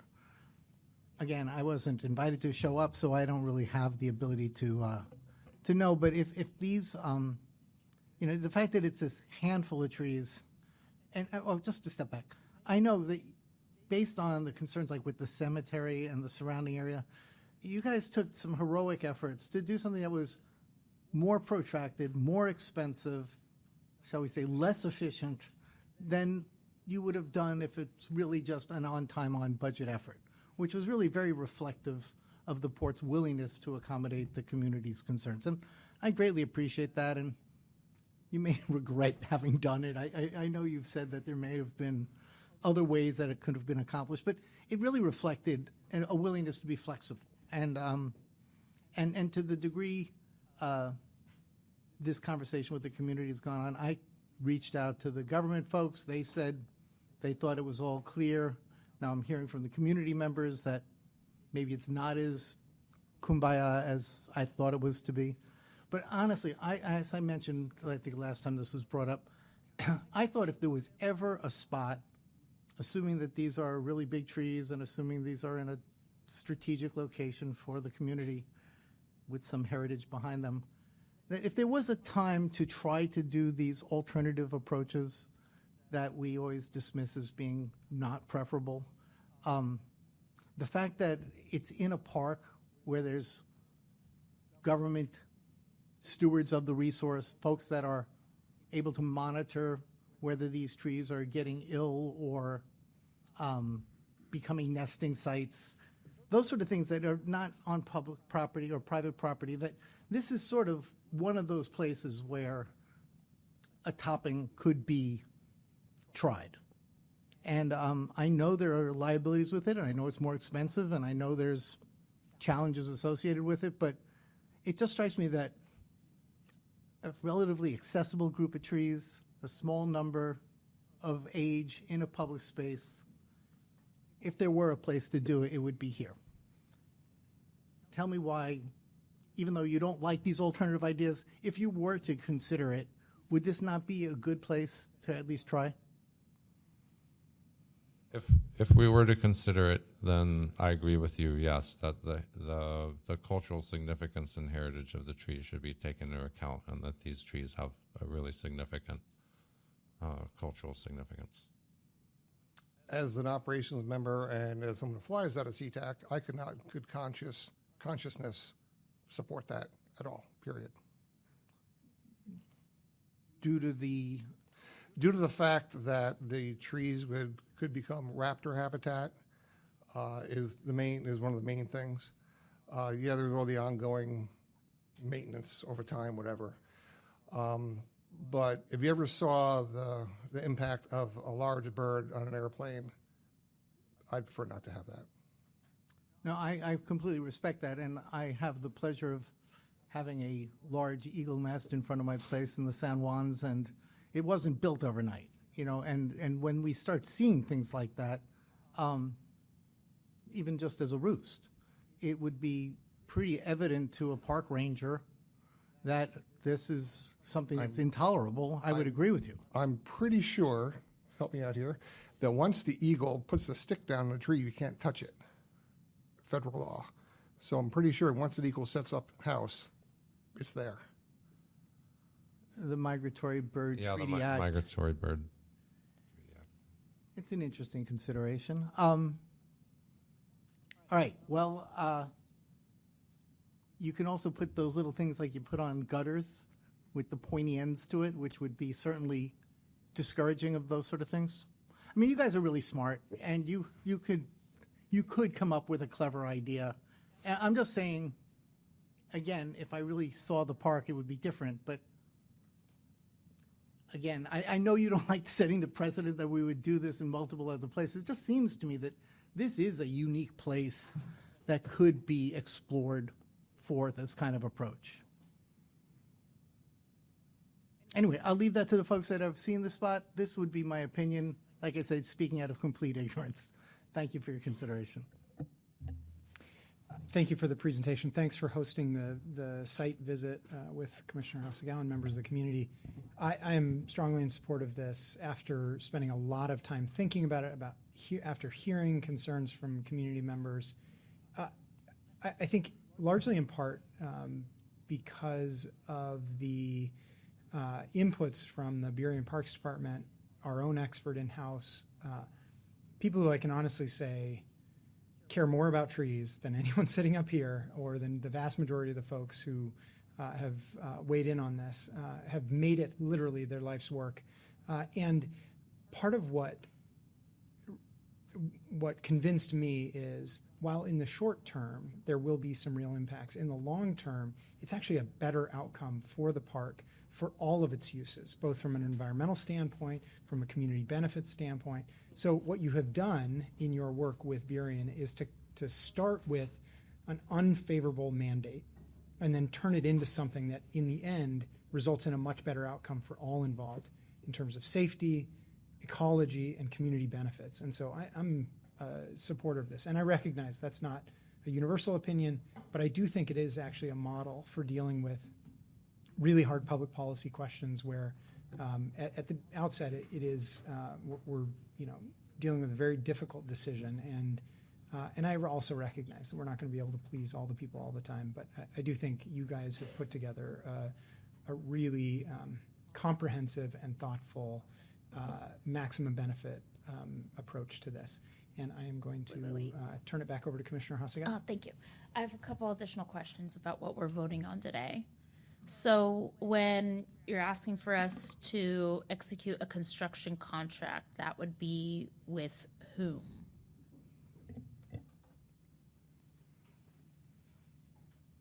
It's a low bid contract, so we haven't selected a contractor. The authorization is to actually go out to bid for the contract. So as part of that bid process, the contractor would be selected at that time. Okay.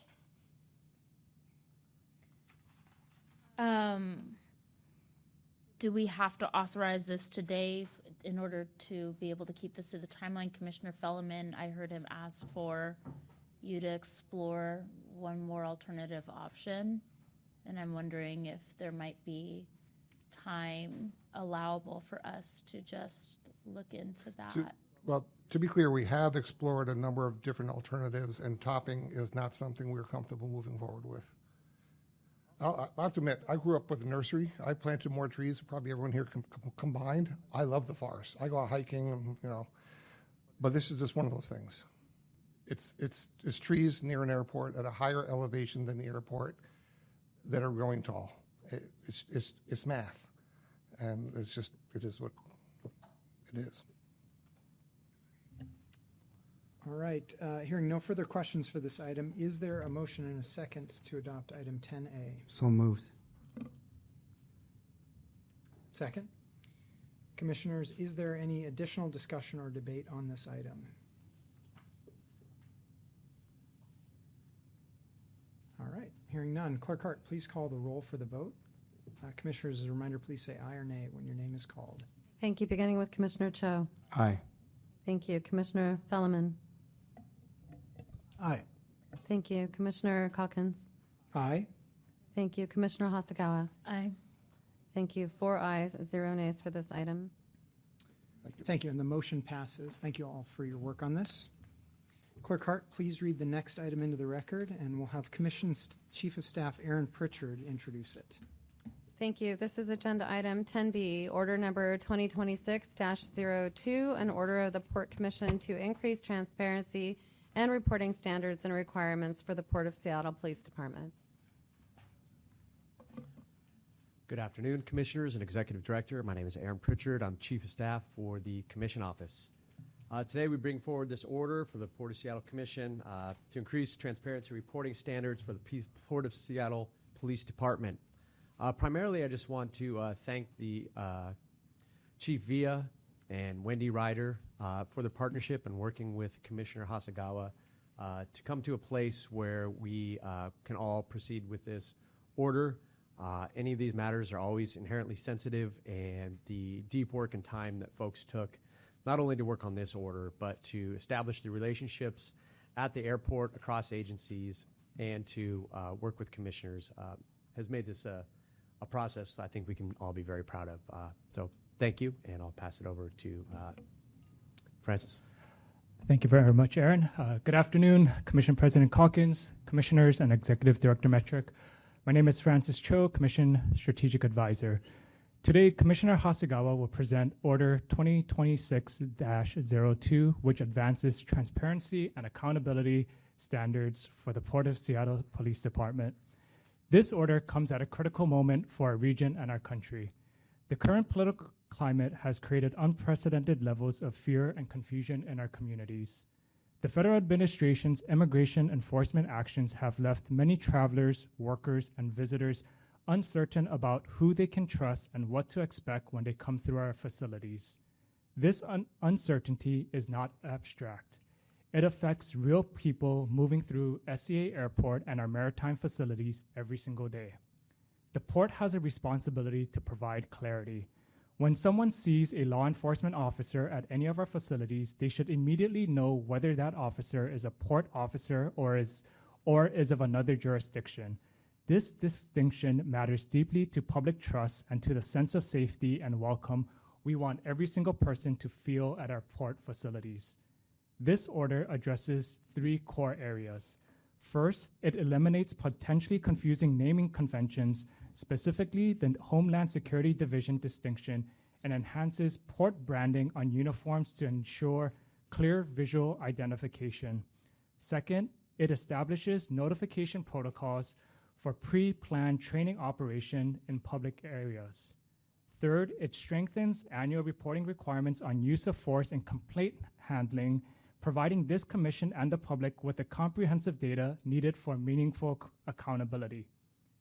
This order builds on existing best practices within the POSPD, which maintains CALIA accreditation and operates with high professional standards.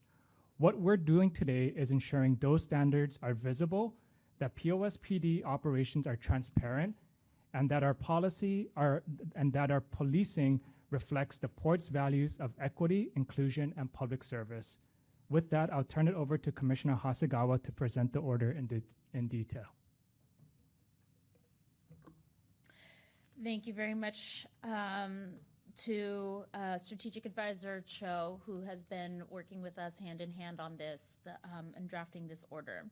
So a little bit of important context was that a few weeks ago, there was community confusion when there was allegations of an ICE sighting at a very public place on the Skybridge, pre-security. And whereas ICE does have a footprint at the airport, it is uncommon to see ICE operating pre-security. This is the second time where we have been caught in a reactive state and trying to clarify who it was that member of the concerned public identified, and that it was in fact not an ICE agent. And so what we did is we committed to bringing in POSPD to be our thought partners alongside legal and labor to see what we could do in order to bring clarity to the members of the public about who our local law enforcement officers are and who is not our local law enforcement. And so I would like to thank them for their support in drafting the order that is before you today for consideration. First and foremost, part of what it does is it immediately retires the name of the Homeland Security Division as a name for the Port Police Division. Part of the confusion that we saw 3 weeks ago was that it is the Homeland Security Division could be easily mistaken as Department of Homeland Security, which is the division under which ICE operates. Second, this order will ask law enforcement in conjunction with the executive director to consider changes to the Port of Seattle Police Department uniforms to make them as easily identifiable by the public as part of the Port of Seattle's branding. There's an exception to this, which is in the cases where plain clothes and other security measures require non-standard uniforms.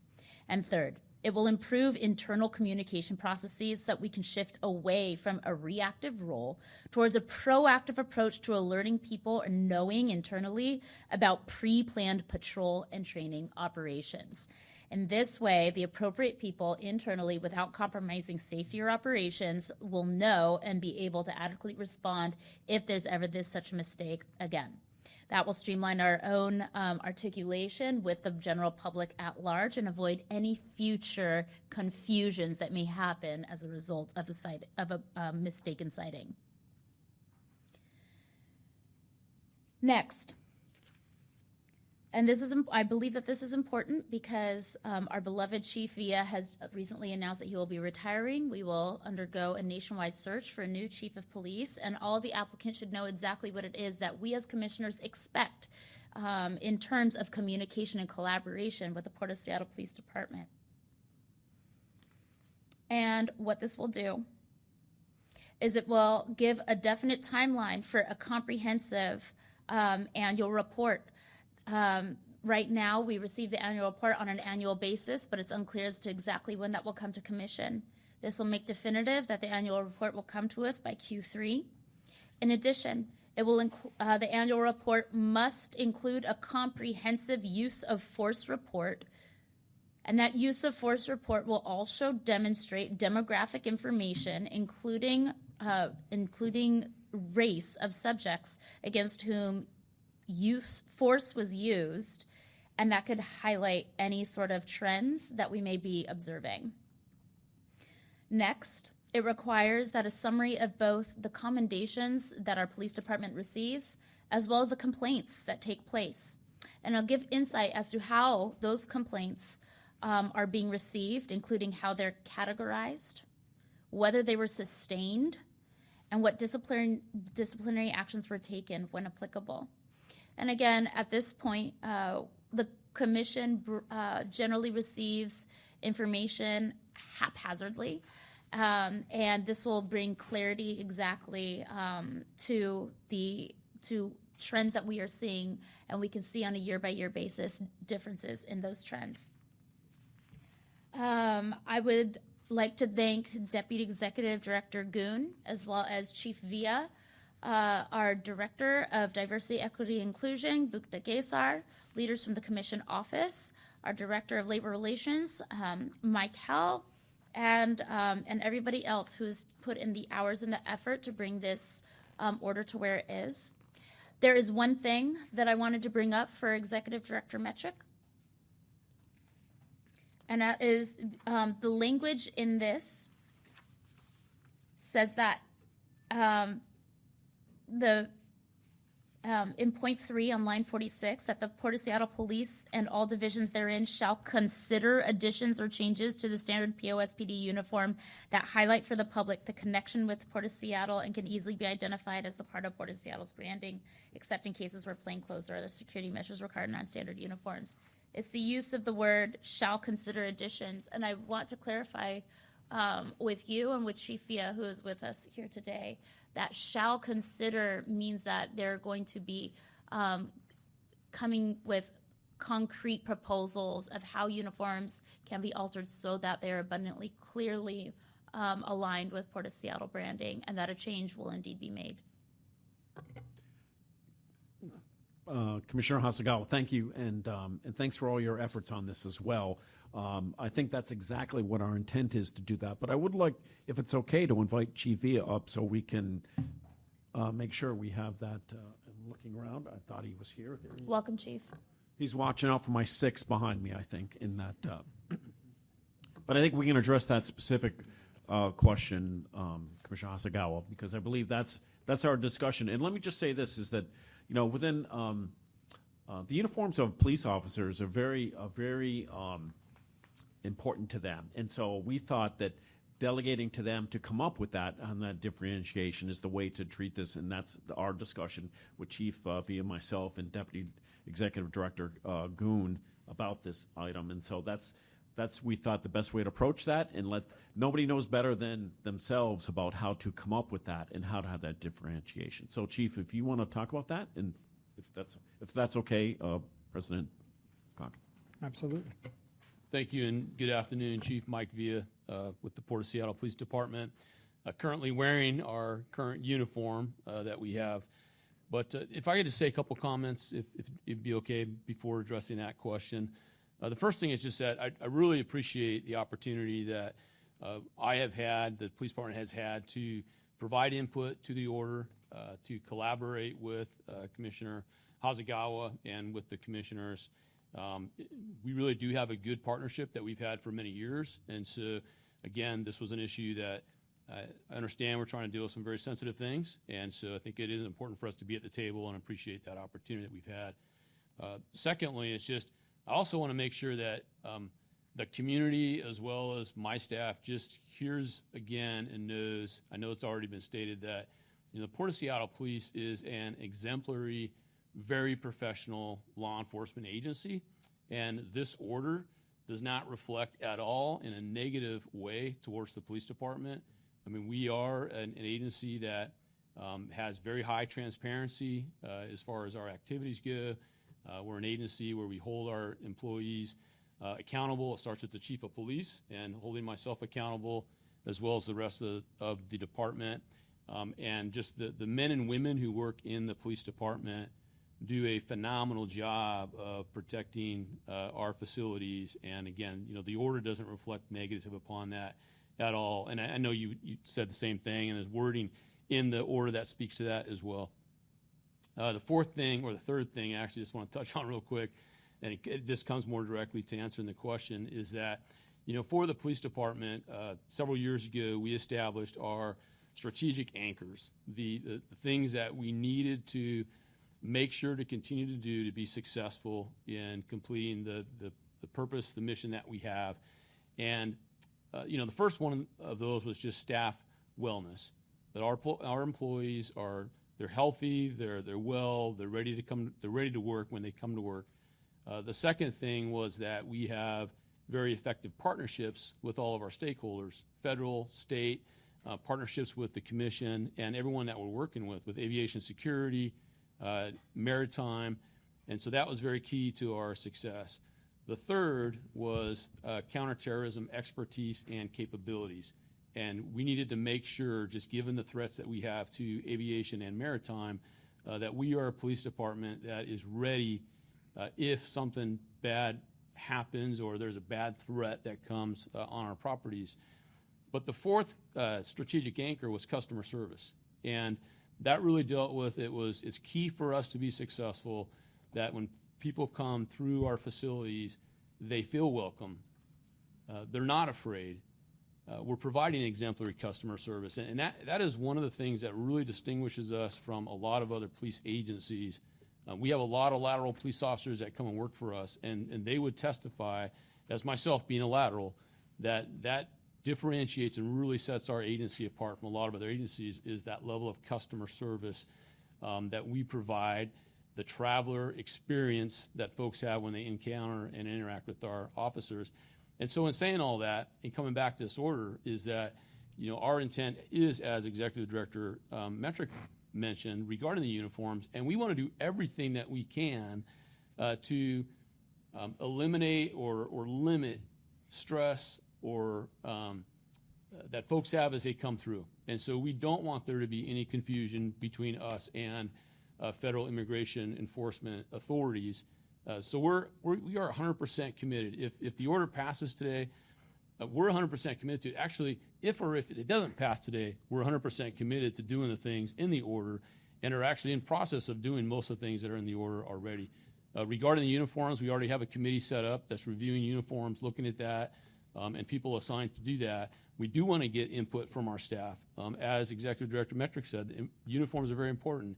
We want to make sure that we're dressed in a way where we have a very professional appearance, where we can easily be identified as law enforcement, but also Port of Seattle law enforcement. So we're committed to doing what's in the order. Thank you. Any further questions from commissioners? Commissioner Cho. Yeah. First and foremost, I want to thank Commissioner Hazakawa for being quick to respond to some of the concerns that we saw in the community. I also saw some of the alarms bells that went off on social media. I also want to thank you, Chief Villa. You and I had a conversation 3 weeks or so over the phone about this issue, and I think our values are in line, and I know that, as you said, that the department is doing everything it can to ease the public's concerns around conflating, immigration customs enforcement with RPD. And I sincerely, and I want to echo the sentiments that both you and Commissioner Hazagawa expressed, that this is in no way an admonishment of the department. We know the terrific work that you all do. We all know how highly regarded this department is, and to the extent that you go to keep the airport safe, but also travelers feeling safe. But the truth of the matter is that the confusion that we're seeing in the public is not really our fault. The truth of the matter is, while I think that this order and these moves will help, it's not going to fix the problem, right? Because the reality is that it is the federal government that is acting and behaving in a way that is deeply sowing concern and fear in the public. There has been absolutely zero accountability to the federal agencies that continue to wreak havoc in our communities.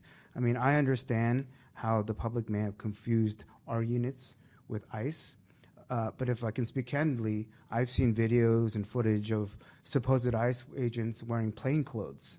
I've seen ICE agents wear vests that say the word police on them, right?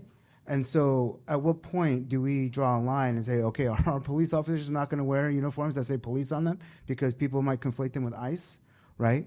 And so, again, I support what we're doing here because it's what we can do, right? But the reality is the accountability needs to be had with the federal government and Department of Homeland Security, right? If they're going to conduct operations in our communities, they need to be uniformed up, distinguishable, take off their damn masks, and own up to what they're doing, not hide behind different monikers and different labels that's making our jobs harder. That's making your jobs harder, right? So all that to say that I will be voting in support of this. I do appreciate the work that the police department does, and this is not in any way reflected negatively on you all or your officers. I think this is just us trying to mitigate the fear and the impact that this administration has on our community. So thanks so much for that. Commissioner Fellman. Chief, I always appreciate your candor and directness and the way in which you lead this organization, and we really feel comfortable with that, knowing we have one of the more customer service-oriented, talented officers on the beat, and it's quite an unusual audience when you have 50-some million people passing through your jurisdiction. So no shortage on that. At the same time, I recognize this is a time of heightened concern, but, words matter. And I felt what you were saying up front, that this is not some sort of admonition, easy for you to say, of your department. And there's a lot of words on the page that, you've had a chance to look over, and I'm sure at a certain point in time you can live with. But I'm just wondering whether the title of the order might better reflect this, and not changing the content or anything, but this is to increase transparency and reporting standards. I'm just wondering, as just a suggestion, whether it matters to you or not, I was thinking about advancing the Port of Seattle Police Department's commitment to transparency and reporting standards. So advancing your commitment rather than increasing transparency and reporting standards. So it's like it acknowledges your commitment, and this is further advancing that. If you see this as having a difference, I'd be happy to put forward that as a friendly amendment. But I see nothing wrong with the intent of the action, especially if you had a chance to give it a scrub. Yeah, and I think in the, I don't know if it's the first or second paragraph, we did change the wording a little bit there to where it does say advancing, and I certainly would be in favor personally of that. You know, there is one piece of where it talks about our internal complaint process where we have not been posting that in the annual report. That certainly was our intent to do that, and so that would be one of the areas that we could say we're increasing, but I like the word advancing personally, but whatever the commission wants to do there. Commissioner Feldman, do you want to offer that as an amendment to the? Do you have any thoughts on the matter that you'd like to share? I'm supportive. I think I agree with that. I mean, I feel like in many ways we're an exemplary institution already, and so I like the idea of advancing what feels to be a motivation initially. I think, Clerk Hart, do we need to get a motion in a second first? Yes, and then sir. we can discuss amendments? All right. So with that, I'm going to ask for a motion in a second to adopt Order 2026-02. So moved. I'll second. All right, it's been moved and seconded. Is there any discussion or debate on this item, including any amendments to it? President Calkins, I'd like to suggest a friendly amendment to the title of this order. All right, and can you read again the exact language that you'd like to make Yes. in the motion, in the amendment? All right. Advancing the Port of Seattle Police Department's commitment to transparency and reporting standards. Is there a second to that amendment? I'll second it.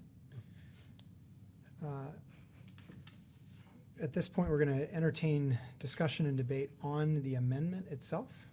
Any discussion? I just want to say that I acknowledge that part of the reason why there was a delay in receiving a use of force report this year is because we were under a cyber attack. And this is just one extra tool for us to make sure that new leadership coming in and future commissions and staff will all be under the same expectation of what sort of information we're receiving and when. Any additional comments on the proposed amendment?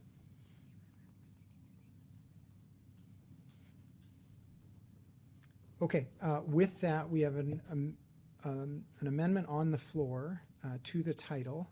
Fred, I'm going to ask you to read it one more time, and then we will take a vote on the amendment. Okay, amending title of Order 2026-02, an order of the Port of Seattle Commission. The title to read would be Advancing the Port of Seattle Police Department's Commitment to Transparency and Reporting Standards. All right, and Clerk Hart, can you please call the roll on the vote on the amendment? Mr. Commission President, point of clarification for me on that amendment. Are we ending that after standards and striking and requirements for the Port of Seattle Police Department, or are we including that as well? It's advancing the Port of Seattle Police Department's commitment to transparency and reporting standards. So all the words are there, it's just the... So yes. Okay. Thank you. I have advancing the Port of Seattle Police Department's commitment to transparency and reporting standards, period. Yes. Okay. Thank you. Striking and requirements. Oh. So I struck the requirements.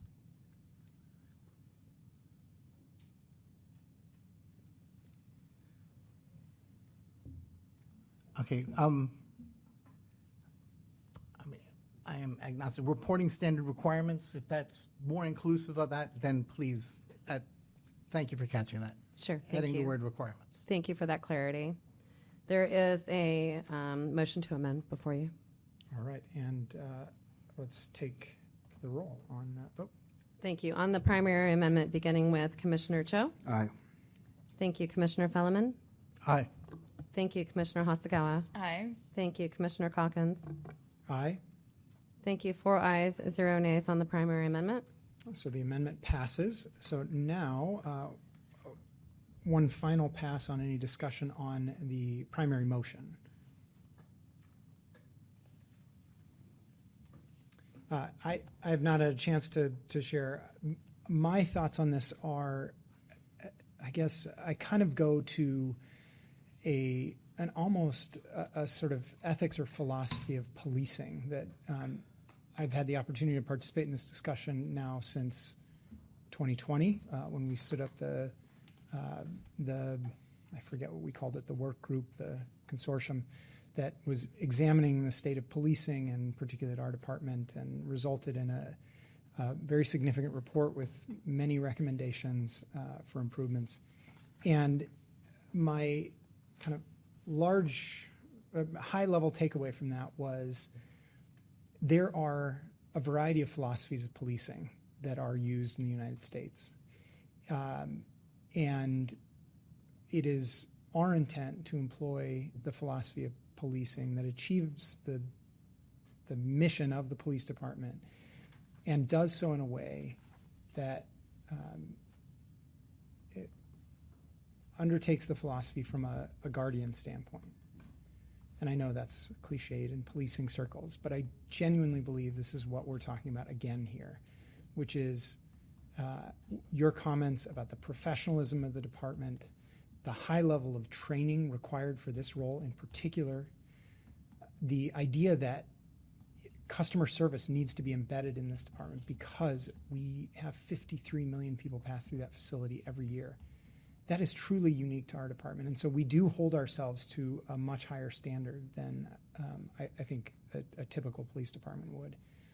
And so while, as Commissioner Fellman says, this is not intended to be an admonition, it is a reminder that we hold you all to very high expectations and will continue to work with you on improvement of the department, of our interaction with the public, and ensure that other law enforcement agencies around us see us as a model for policing. And I think that's really critical here. Not just a neighboring city's police department, but the federal law enforcement agencies that we work with. We want those officers to look at our officers and say, that's who I want to be as a police officer. And so I think we have an opportunity here at Commissioner Hasegawa's urging to take that next step in really achieving excellence as a police department.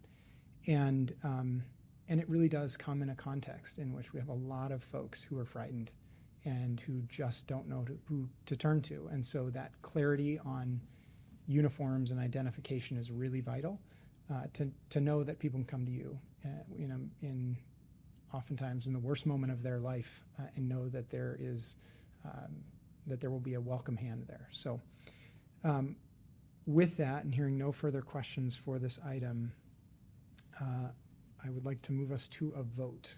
Clerk Hart, can you take the roll? Yes, thank you. For the main motion as amended, beginning with our sponsor, Commissioner Hasegawa. Aye. Thank you. Commissioner Cho. Aye. Thank you. Commissioner Fellman. Aye. Thank you. And Commissioner Calkins. Aye. Thank you. 4 ayes, 0 nays for this item. With that, the motion passes. Thank you, Chief Villa. All right, Clerk Hart, please read the next item into the record, and we'll have Commission Chief of Staff Aaron Pritchard introduce it. Thank you. This is agenda item 10C, introduction of resolution number 3844, a resolution of the Port of Seattle Commission sunsetting the ad hoc Airport Workforce Conditions Committee and amending the charter of the Equity and Workforce Development Committee previously adopted by resolution number 3770 to update the name of the committee to the Equity Workforce Development and Conditions Committee and to further update the scope of the committee. Thank you, Commissioners and Executive Director. I'm actually going to just pass this right over to Preston. Please go ahead. Good afternoon. Again, I'm Preston Tucker, Commission Strategic Aid. This resolution updates the name and the scope of the Equity Workforce Development Committee and formally merges the Airport Working Conditions Ad Hoc into this standing committee. The Airport Working Conditions Ad Hoc was initially created as a temporary committee to advance our 4 priority actions, which were healthcare access, childcare, third-party code of conduct, and free hygiene products. That work has progressed, and this amendment now reflects evolution, now bringing our efforts into policy development around childcare into the permanent committee structure for sustained oversight and accountability. The updated scope strengthens the committee's role in reviewing and recommending policies related to workplace conditions and access to services that support recruitment, retention, and worker stability, while also improving safety, operations, customer service, and overall business outcomes. The amendment also expands the committee's focus on civil rights and community safety, including oversight related to public safety operations, civil liberties, community trust, Title VI, language access, and anti-human trafficking, ensuring equitable treatment for workers, our traveling public, and our community members, regardless of their national origin or immigration status. And if I may make one comment on that. As we move the elements from the temporary committee over into the permanent committee, we have completed the third-party code of conduct. We have completed at least half of the child care by starting a navigator program, and the search for a brick and mortar type facilities underway with a consultant, and the feminine products or the period products. The period products are now incorporated across the port, which has just been a great piece of work. The one outstanding item is around healthcare, which we have now moved into the permanent standing committee for the development of a policy. Thank you.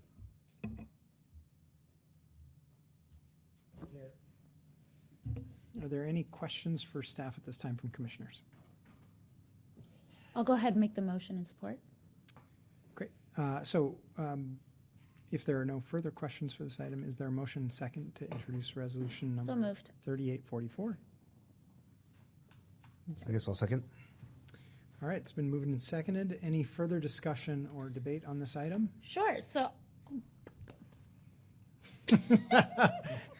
You're getting out of practice now. I know, I'm sorry. Commissioner Hasegawa. I'm just so excited because we have to celebrate wins where we have them. Okay, that's going to be just mission critical to our collective survival. So, I just want to acknowledge that we set up that workforce conditions ad hoc committee because we had some amazing priorities that we wanted to streamline that work, and over the last 4 years, or I guess three years, we did that. And so I just want to say thank you to all the staff and my colleagues involved for passing that third-party code of conduct. This was the mechanism to make sure that anyone doing contracts or leases with the Port of Seattle could demonstrate at least 5 years compliance with international labor standards and human trafficking laws. Thank you to the staff that made it a priority to implement free hygiene products across all port facilities. That's on maritime and at the airport. That means all workers and members of the traveling public going through the airport can press a button and a hygiene product will spit out. There is no longer a coin coming between you and the product that you need, and this is important in terms of public health. It's important in terms of ending the unnecessary tax for people who have periods to be able to get the products that they need, and the staff acted with such haste with that, and it did not break our bottom line. I also wanted to just mention and celebrate that the progress that we've made on childcare is incredible. Yes, we have delivered on an assessment. Yes, we are waiting on the results of the feasibility for a brick and mortar childcare operation at or near the airport. This is going to be huge, not just for the people who are working at the airport, including those involved in some of our capital projects, but also for the adjacent community members in South King County who are experiencing a childcare desert. We've delivered on the Child Care Navigator program. We are actually actively looking at additional options for childcare that could potentially service folks in the maritime community as well through some of our potential property acquisitions. All is to say, we've made progress, and that's the beginning on childcare. We're going to continue to do the work to be part of the solution to meet the needs and the growing, crushing demand of the public for accessible, available, and affordable childcare options. And we have additional work to do on healthcare. That is ongoing. I'm so pleased that in its final vote, the Workforce Conditions Ad Hoc Committee was able to vote in favor of creating a policy that would support access to quality health care for every single airport worker. We look forward to the terms of that policy, and I am so grateful to see it streamlined through the work of the permanent body of the new committee. I am so grateful to the staff who worked hard to make that Orca Passes for All pilot program a reality. We are seeing that as a major factor for operational efficiency and for our business model to not just be able to compete as an employer, but to be able to retain people, the talent that we need to support this large and growing operation. Title VI, anti-human trafficking work, so important now, and as not only our operation grows, but ahead of FIFA World Cup and making sure that we are plugging in intentionally to being part of the solution of the growing and underground economies, that we have such an important role of interrupting. I am so grateful. Good job to the people in this room who have helped be part of this work. And we understand at the Port of Seattle that when you take care of your workers, you're going to take care of your lines of business, and you're going to be able to exceed as an institution in service of the people. So I am very grateful to be at a point where we can sunset this ad hoc committee. And I'm very grateful to see these bodies of work, if they've not come to completion, then they have graduated into their next step for execution and seen them incorporated formally into this permanent, newly named committee. So thank you very much. Any additional comments from commissioners? I would like to also shout out Commissioner Mohammed, who has been the other member of this ad hoc committee and an intimate partner on this body of work, who is currently not here because she is on leave, but it would not have come to this juncture without her efforts. All right. Clerk Hart, please call the roll for the vote. Commissioners, please say aye or nay when your name is called. Thank you. This is for introduction of Resolution 3844, beginning with Commissioner Cho. Aye. Thank you, Commissioner Felleman. Aye. Thank you, Commissioner Hasagawa. Aye. Thank you, Commissioner Calkins. Aye. Thank you. 4 ayes, 0 nays for this item. All right. And with that, the motion passes. Resolution 3844 will be back before the Commission for consideration of adoption at the February 24th meeting. Okay. At this point, we're now at presentations and staff reports. Clerk Hart, can you please read the next item into the record, and we'll have Executive Director Metric introduce the item. Thank you. This is agenda item 11A, Commission Committee's Briefing, 2025 Accomplishments and 2026 Work Plans. Commissioners, Commission committees allow deeper dives into areas of interest of the commissioners. This briefing will report out on 2025 activities and highlight 2026 work plans. And the presenters this afternoon are V. Nguyen, the Commission Strategic Advisor, and Leanne Shirato, Commission Deputy Chief of Staff. V. All right, good afternoon, Commissioners. V. Nguyen, Commission Office Strategic Advisor. Let's go ahead and go to the next slide. So today I'm here to present on the Commission's committee work, a review of 2025 and looking ahead to 2026. Just a reminder that it was Resolution 3770 that stood up many of the committees you see reflected on this chart today. Next slide, please. As of today, our standing committees include the Port-wide Arts and Culture Board, Audit, Governance, Equity and Workforce Development, Sustainability, Environment and Climate, and Waterfront Industrial Lands. In addition to these committees in 2025, we also just had the Airport Workforce Conditions Ad Hoc Committee. You just heard from Preston Tucker earlier today requesting approval of an amendment to update the charter for the topics covered by this committee to be folded into the Equity and Workforce Development Committee. So next slide, please. By committee, we'll do a review and a look ahead. So starting with the Audit Committee, in 2025, we had Commissioners Calkins and Mohammed.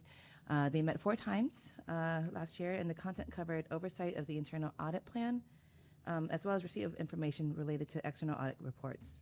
For 2026, next slide, please. Commissioner Feldman comes on as chair with Commissioner Calkins, and the Audit Committee will continue its oversight role. Next slide, please. Aviation Committee in 2025 was co-chaired by Commissioners Cho and Feldman for 7 meetings.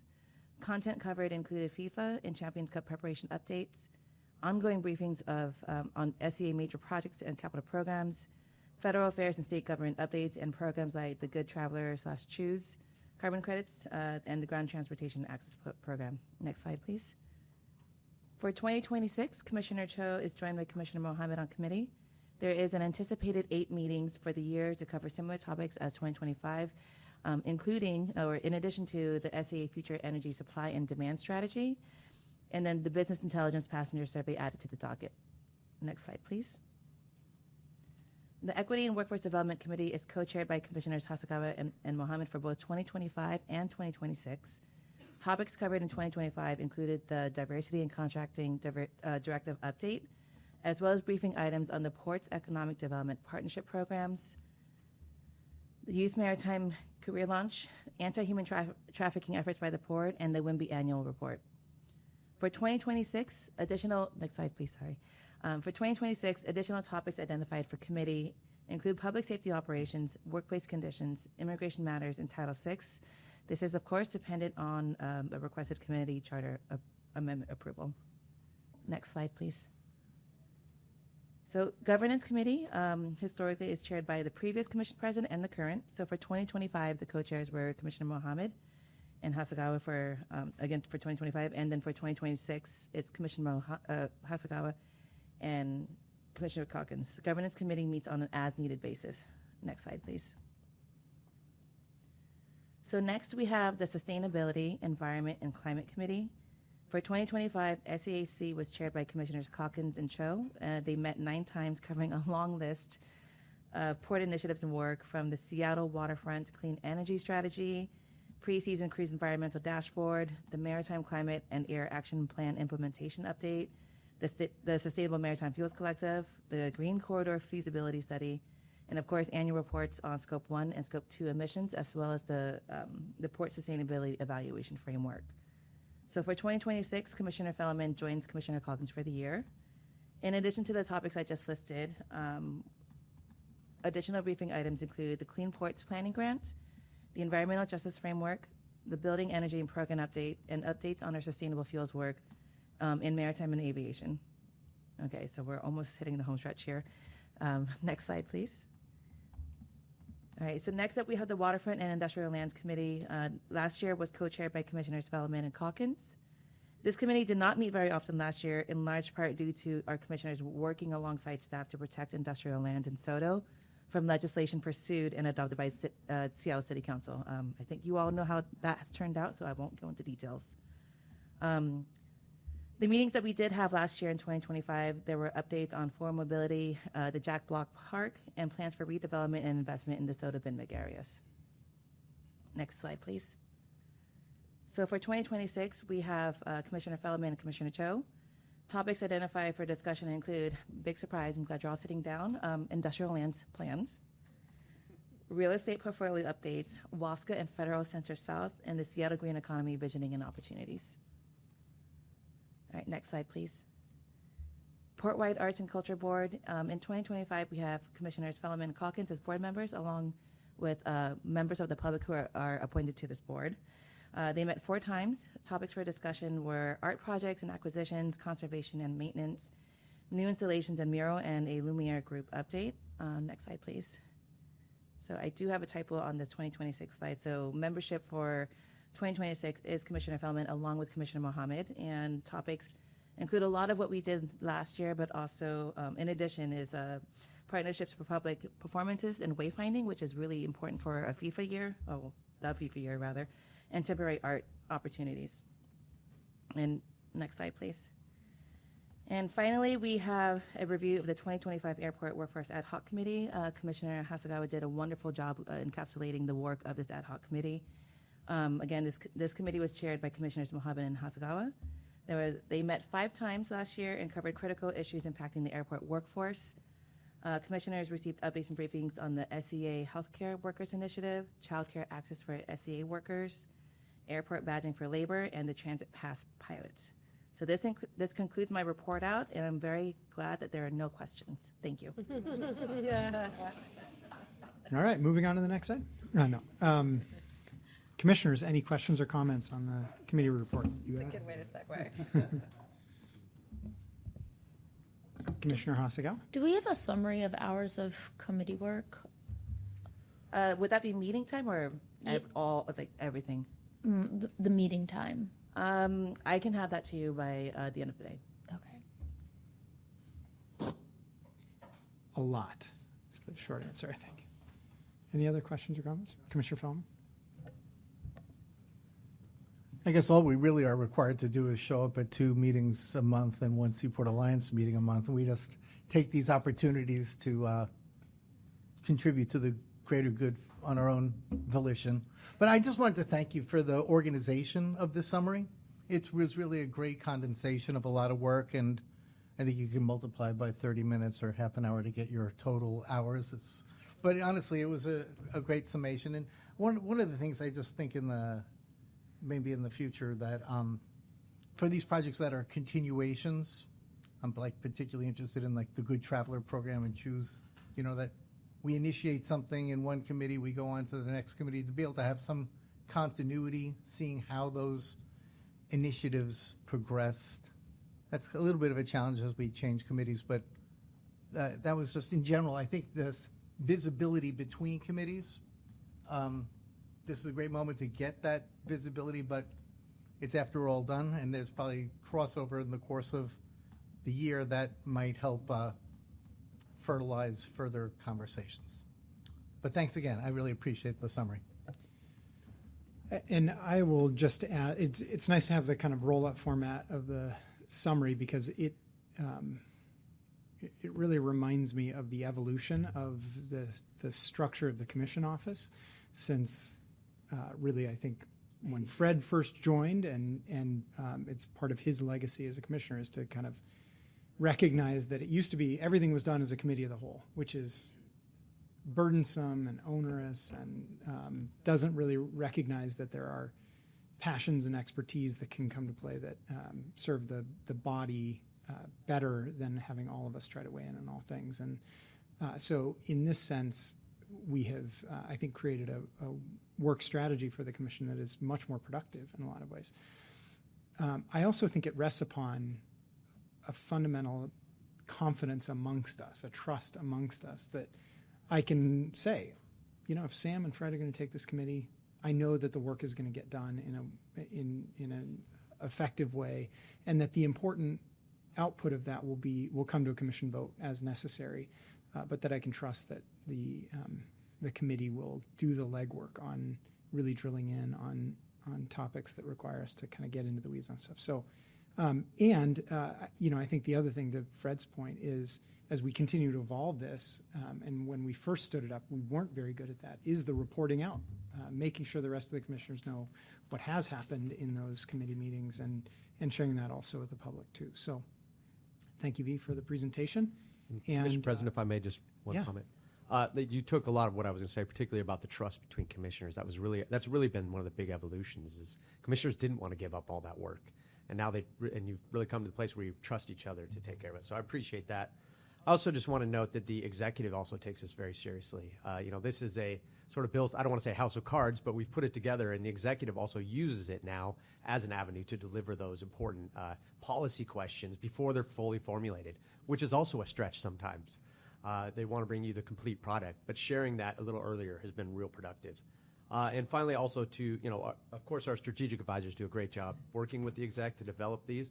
But our commission clerk team has really, if you don't notice, they put real shine on this to make this a very professional operation. They're there taking notes, they're posting the agendas, things are up on the website before you're out the door. And those sorts of things have really changed this to make it look very professional, and actually it functions professionally as well. So I just want to share those things as well. Thank you. And in terms of ensuring transparency, that these are not behind closed doors meetings, these are meetings where the public has access to the information that was shared. Commissioner Feldman. Well, I appreciate the shout out for the initiation of the first committee was the Environment and Sustainability Committee.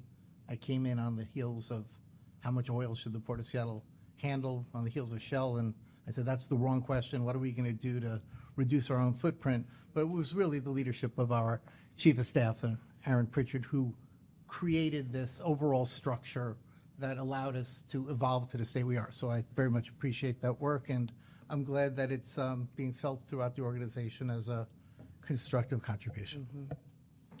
Excellent. All right, we are going to move on to the next briefing item, which is our external relations work plan briefing, and I will ask Clerk Hart to read it into the record and Executive Director Metric to introduce it. And I'll note that this external relations team, they're all known as very shy, and they're a bunch of shrinking violets. So this is going to take only like 15 minutes, so I imagine. No, kidding. Looking forward to it, Pierce. Clerk Hart. Thank you. This is agenda item 11B, the 2026 External Relations Work Plan Briefing. And I just want to note that we have several presenters here today. So if they need to be switching out back and forth, you might see some of that, okay? Commissioners, our external relations team is responsible for a broad portfolio that includes federal, state, and local government relations, capital project delivery, which includes regional transportation, technical and policy expertise, strategic communications, and external outreach and engagement.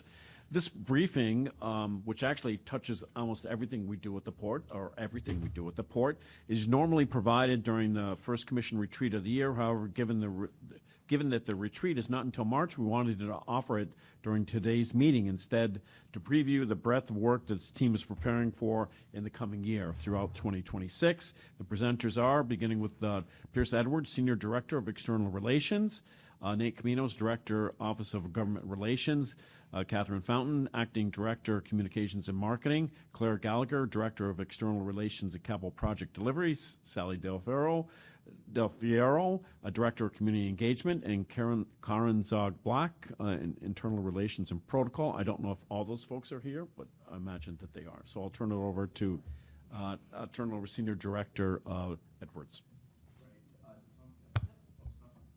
Thanks. Got it. Thank you, Executive Director Metric, Commissioners, Pierce Edwards, Senior Director of External Relations. It's great to be with you this afternoon. We're usually before you, as Steve noted, at the retreat, but it's good to be here with you in this setting today.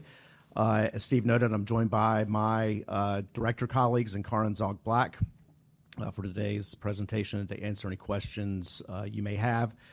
I look forward to sharing some of our highlights for 2025 and a snapshot for our look ahead at 26 before our directors take a deeper dive into many of the items, but not all the items that we'll be working on in the coming year. I do want to point out, though I see some of you have already pointed out to me today, we do have in your packet the annual, what we call the placemat of our communications, community engagement, government relations, and key dates calendar.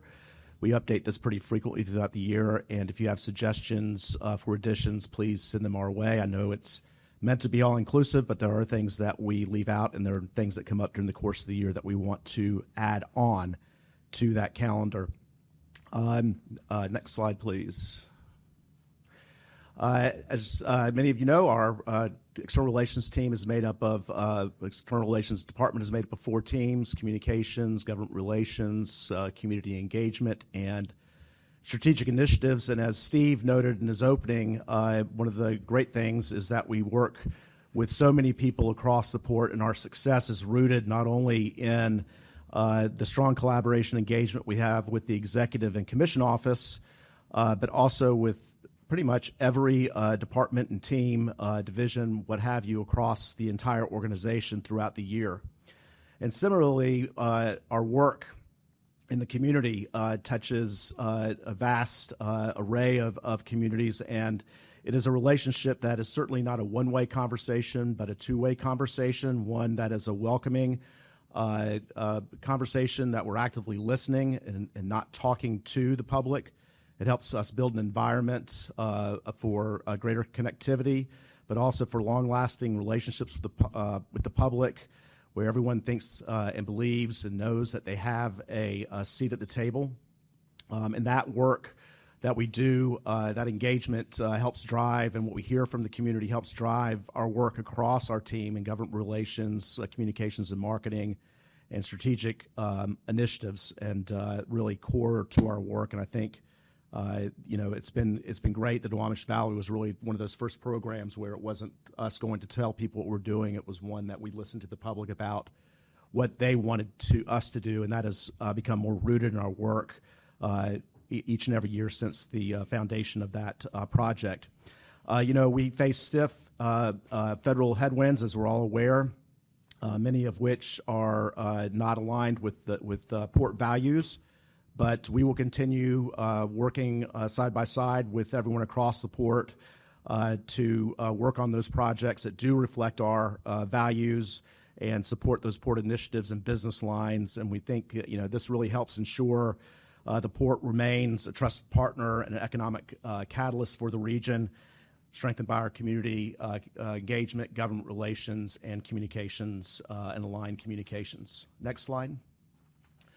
Before I the directors get into the 2026 outlook, I want to just spend a moment on 2025 and some of the successes we had this year. I'm not going to go through these slide by or word by word on here, but I think we all know that the communications department just does a heck of a job on their output of materials, whether that's earned media, shared media, earned media, video development. As you can see here, we did 502 videos this year, almost 13,000 photographs. It's amazing. Our social media networks, many of the channels grew at double-digit rates of growth this year, including Facebook and Instagram and LinkedIn, jumped up into the tens of thousands. They're already in tens of thousands, but tens of thousands higher.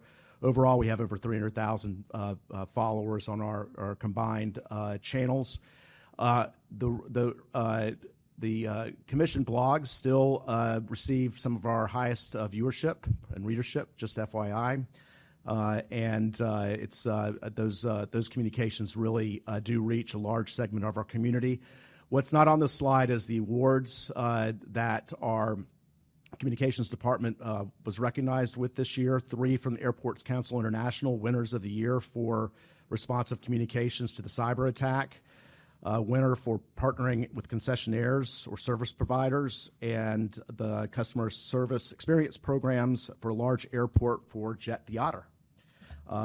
Jet the Otter also won a PRSA award, the Public Relations Society of America, for special events and observances, certificate of excellence, and as well, that was for the Philippine Airlines launch, but the Marketing Communications Summit Award was for Jet the Otter. He's also one of our highest performing social items as well. Next slide. Sally and her team doing amazing work around the county. What's not on the slide are some of the events at the Hub, which were nearly 300 events at the Hub this year. A center that just continues to grow as a centerpiece for the Duwamish community in so many ways. Our South King and Port Communities partner meetings were 36, waterfront activations with our collaboration with Friends of the Waterfront, 10, Port of Seattle tours, 46. So just on and on, great work in the community. Next slide. Government relations, I think we have all talked about the industrial lands issue from last year. I was driven across the port, but GR really played the central role in getting to us where we are today with where we are at the Growth Management Hearings Board. There's also the great work that John Flanagan and others did around the fuel shortage at SEA last fall, and really working with the governor's office and state authorities and federal authorities, he and Eric Schinfeld. The federal funding for repair and replacement of sound installation was another big win. And then, of course, you're going to hear from Karen Zog-Black today on the number of airport engagements, but there was 52 outbound trips that were supported, 54 inbound international delegation groups coordinated, and then high-profile movements, Queen of Netherlands, Royal Highness Prince of Sweden, the Australian Prime Minister, Luxembourg Prime Minister, and 2 former United Kingdom Prime Ministers, although that's pretty easy these days. They seem to go pretty quickly. Last but not least, I want to next slide. Not going to go through all these. You're going to hear about a lot of these from the team, but do want to hit on some of the larger ones for the year. One that's not on here that was an oversight on our part is really immigration is going to continue to be front and center, as well as enforcement and ICE issues will be a big GR issue that will go across our group. The SAMP-SEPA outreach and engagements, which will start pretty soon here in the next quarter, and going into the year, is going to be a serious body of work for our organization or for our team, our organization and our team. Sustainability and alternative fuels. The past has been about getting legislation passed to make them possible. Now it's getting them produced, which is very exciting. We're working on the next gen Port City MOU for industrial lands. In fact, we have a meeting with the mayor and city council members on Friday where this will be a central topic to move that forward. That is currently sitting. That draft is sitting in the mayor's office, and that was done in conjunction with A and her team in economic development. FIFA, you're going to hear a lot about that. Julie, Rosie, and I will be before Commission and the ELT later this spring to share more details on FIFA, which is just a few short months away. Shipbuilding advocacy, now with the Trump administration putting maritime manufacturing at the top of their policy list, or one of the items at the top of their policy list. And now we have the MOU with WPPA for the foundation of the Maritime Industrial Base Coalition. Looks promising work as we develop phases 1 and 2 of that project relating to the landscape analysis and gap analysis in the next several months before we initiate work later this year. The activation of the tribal MOAs, and then website accessibility, which will all wrap up in about a year. And with that, I will turn it over to Catherine for communications. Thank you, commissioners. Thank you, Pierce. Next slide, please. I'm Catherine Fountain, Acting Director of Communications and Marketing. Here's a snap of our 13 awesome members of the team. Really quickly, we are kind of a three-pronged team with three kind of bodies of work. And that first one, really quickly, is kind of content in the written word. This is headed by Kathy Swift, who leads our writing team. This is all of our external-facing web presence and guidance across the organization. This team maintains our newsroom, sends out press releases and statements, and was hustling on that today. We manage 12 newsletters and the commission blogs. And this also includes our growing social presence across both our port brand and our SEA airport brand. Managing our marketing and advertising work that's coming through communications. We're not the only organization doing ads, but that goes through that team. And then some special projects. You heard Pierce mention accessibility, and I'll touch on that briefly. Another prong of a communications team is headed by Devlin Donnelly. This is our visual creative services team. This is all the photography, videography, visual artistry, graphic design and development. You see us running around capturing lots of moments, creating moments, amplifying moments. That's coming out of this fantastic team. They are responsible for those kind of powerful and beautiful ways we tell stories beyond the written word and in collaboration with the written word. Additional work is commission decks, handouts or presentations, all kinds of items for community engagement, capture, photography, ongoing. And then the third prong is our media public relations team, headed by our fearless leader, Chris Quislow, Perry Cooper, Cassie Knight, she, and myself. And our job is all about media inbounds and outbounds, working on draft op-eds and delivering them and getting them published, proactive storytelling, connecting with traditional media, ethnic media, broadcast, and other new forms of media, supporting the commission with a kind of a suite of work on presentations, talking points, speeches, and so forth, press events and moments, final approval on all external communications coming out of the port, and also communicating through challenging topics and times and emergency communications should they arise. And every once in a while, we also get to do something fun, like helping support a bet between Massport CEO and our own executive director on who will wear the jersey, which will be online, Commissioner Calkins. And then also welcoming the team home yesterday on the plane and making a moment where there hadn't been one before. So we have some fun, too. Next slide, please. So our compass, I won't go through all these, but the most important one, and the reason it's at the top, is to build public trust and understanding. We know we have a lot of audiences to speak to. We have to think about our voices, and so our work is helping to define who we are, to whom we're speaking, and what should we be saying and how.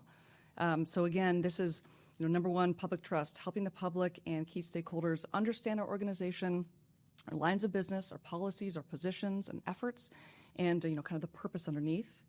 Another one worth mentioning is the third bullet about public awareness for the Port of Seattle and the SEA brand, which is a burgeoning moniker change that we're working on, especially here as we begin to welcome the world for FIFA World Cup later this summer. So you're going to hear more on SEA as we go. Laying the foundation for policy. You heard Pierce note that kind of hand-in-glove communications with a lot of our big policy moments coming down the pike this year. This might be sparking conversation through media engagement. This might be supporting talking points or adding additional information that changes the topics and conversations, or celebrating the wins with all the partners as we go along. And then finally, again, to running around, capturing moments. You see us gathering photos, video, so on and so forth. And so a big part of the team. And on method, so how are we going to do it? A partnership model, right? We work very closely every single day, all day, with the rest of the ER team, with the executive team, with commission and commission staff, and with the remainder of the port, as well as with external partners to make it go. So want to make sure we understand what we're doing and deliver great work. We have an enormous amount of expertise across our 13 members of the team. We strive to use a plain language approach. There are many, many opportunities to, again, educate the public, build trust. We want to do that in a really concise and succinct way. And always we are striving for excellence. Next slide, please. It's a busy year. There are many priorities. You have a placemat in front of you with many, many of them on there, and it is with almost certain that the communications team will touch each and every one of these, just about each and every one of these, and not just the ones on the communications bar. But let me hit a couple here on this slide. First one is around our airport master plan. So as Pierce mentioned, the SEPA EIS process will be getting underway soon. We are in the process of developing a comprehensive communications and media plan to support that work, to support our partners in community engagement, to support our partners in environment, and so on and so forth. So that's all kind of coming together. We're helping to figure out, what are those important and vital pieces of information that need to be shared, and how do we meet and then exceed those needs, and to, again, use that plain language, easy to understand, easy to access information. This also looks like messaging, media engagement, support for events, visuals, presentations, talking points, and et cetera. Also hit on FIFA World Cup. So, what aren't we doing here in communications, right? So this could be something like down at SEA. These are dressings for sort of visuals at the airport, storytelling, other advertising, supporting the anti-human trafficking effort and sharing those words, talking about expanding information across Sound Transit and Metro and our transportation partners. How do people get to and from and around the games during FIFA? Some art collaboration with the Sounders and Rain. Big rallies, including SEA Airport employees and others. Lifting up some environmental programs. We have a really neat collaboration with SPU. How can we show the world how we recycle and compost and dispose of our waste in that kind of regional Seattle way, because we do it differently than others. Pieces like that. So there's on and on. Emergency operations for day of. The list is big. And the last one here I'll touch is the Maritime Innovation Center, scheduled for a fall opening, but we are very close to handing keys over to our partners at Maritime Blue as they begin their tenant build-out. So celebrating all those pieces, we've been capturing content, showing people, getting folks delighted, and as we begin to transition over to their feet in the ground in the building, how do we celebrate the port's asset stewardship, our really interesting adaptive reuse storytelling, and our commitment to the future of fishing fleets and innovation in maritime. Let's go to the next slide. And just a quick couple of notes on what our team is doing kind of internally or driven kind of from the communications team to help make us a better partner to all of you. You heard Pierce mention our accessibility and language access work.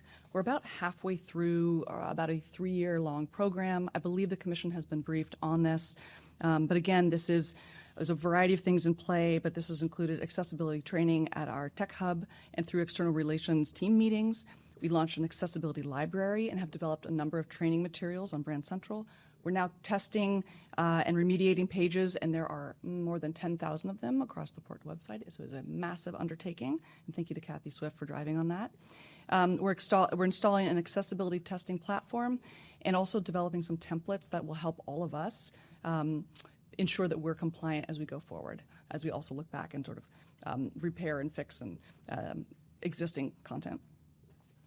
The second bullet there, updates to commission meeting graphics and templates. So the QR code that we now use as we start our public comment is an example of the communications team helping you all do the work you do, increase transparency, make the meetings more expedient in ways that are useful, but also provide access and information to the public. We're working on some of the graphics that for the viewing public who are watching on streaming the kind of the intro graphics, some of the lower third that's probably below me right now if you're watching, and pieces like that to make sure we're brand compliant and also but also fresh. And then we're also beginning a partnership. We've been working closely with the clerk's office, and thank you for streaming these commission meetings on YouTube in addition to our current streaming and capture. So not only will the public be able to go to our typical commission website and get information, but they'll also be able to watch it on YouTube, and it will be captured there. So we'll easily tip over that 1,000 YouTube videos here this year. We are migrating from Salesforce to HubSpot. We should finish that by April of this year.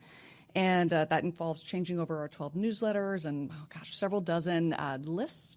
And the nuts and bolts of that, Salesforce is a little bit too technical and complicated for our needs, and so we're moving to a more right-sized program. And then finally, our internal intake process. So in the interest of being a great partner to the Commission, to the executive staff, to the Port, and to others outside of this organization, we get a lot of requests for all kinds of things, and we're working on helping ourselves through the CPI team to be better at asking lots of questions up front so we understand what the request is and how we can be supportive, managing our processes and our deliverables, being more communicative to the partners, and again, just being a better and more robust and excellent partner as we go forward. That's my final slide. Thanks. We're going to have Sally next. Thanks. I don't think this is. Oh, maybe it is. It is on. Great. Excellent. Thank you. Commissioners and Executive Director Metric, thank you for the opportunity to share our community engagement plans for the year.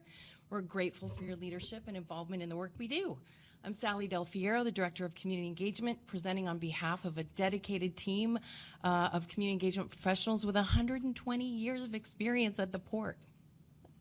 I'll provide a high-level overview with opportunities for your consideration, and the year's young, so there's lots more to come. Next slide, please.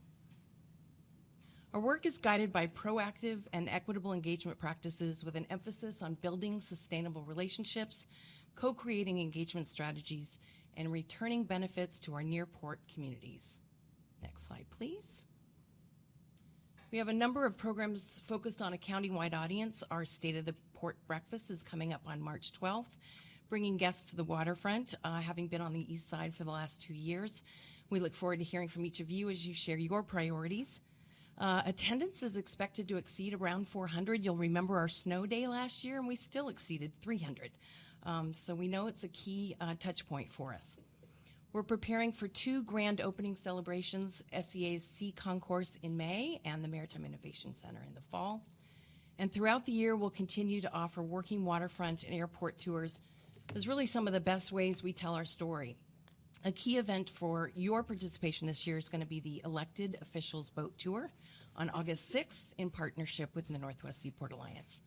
Our Port 101 series in the fall continues to be a runaway success. After 19 years, we topped 900 registrants last year, and we've added a 5th program, Environmental 101, in partnership with the Seattle Aquarium to show off the Ocean Pavilion and the Port's exhibit.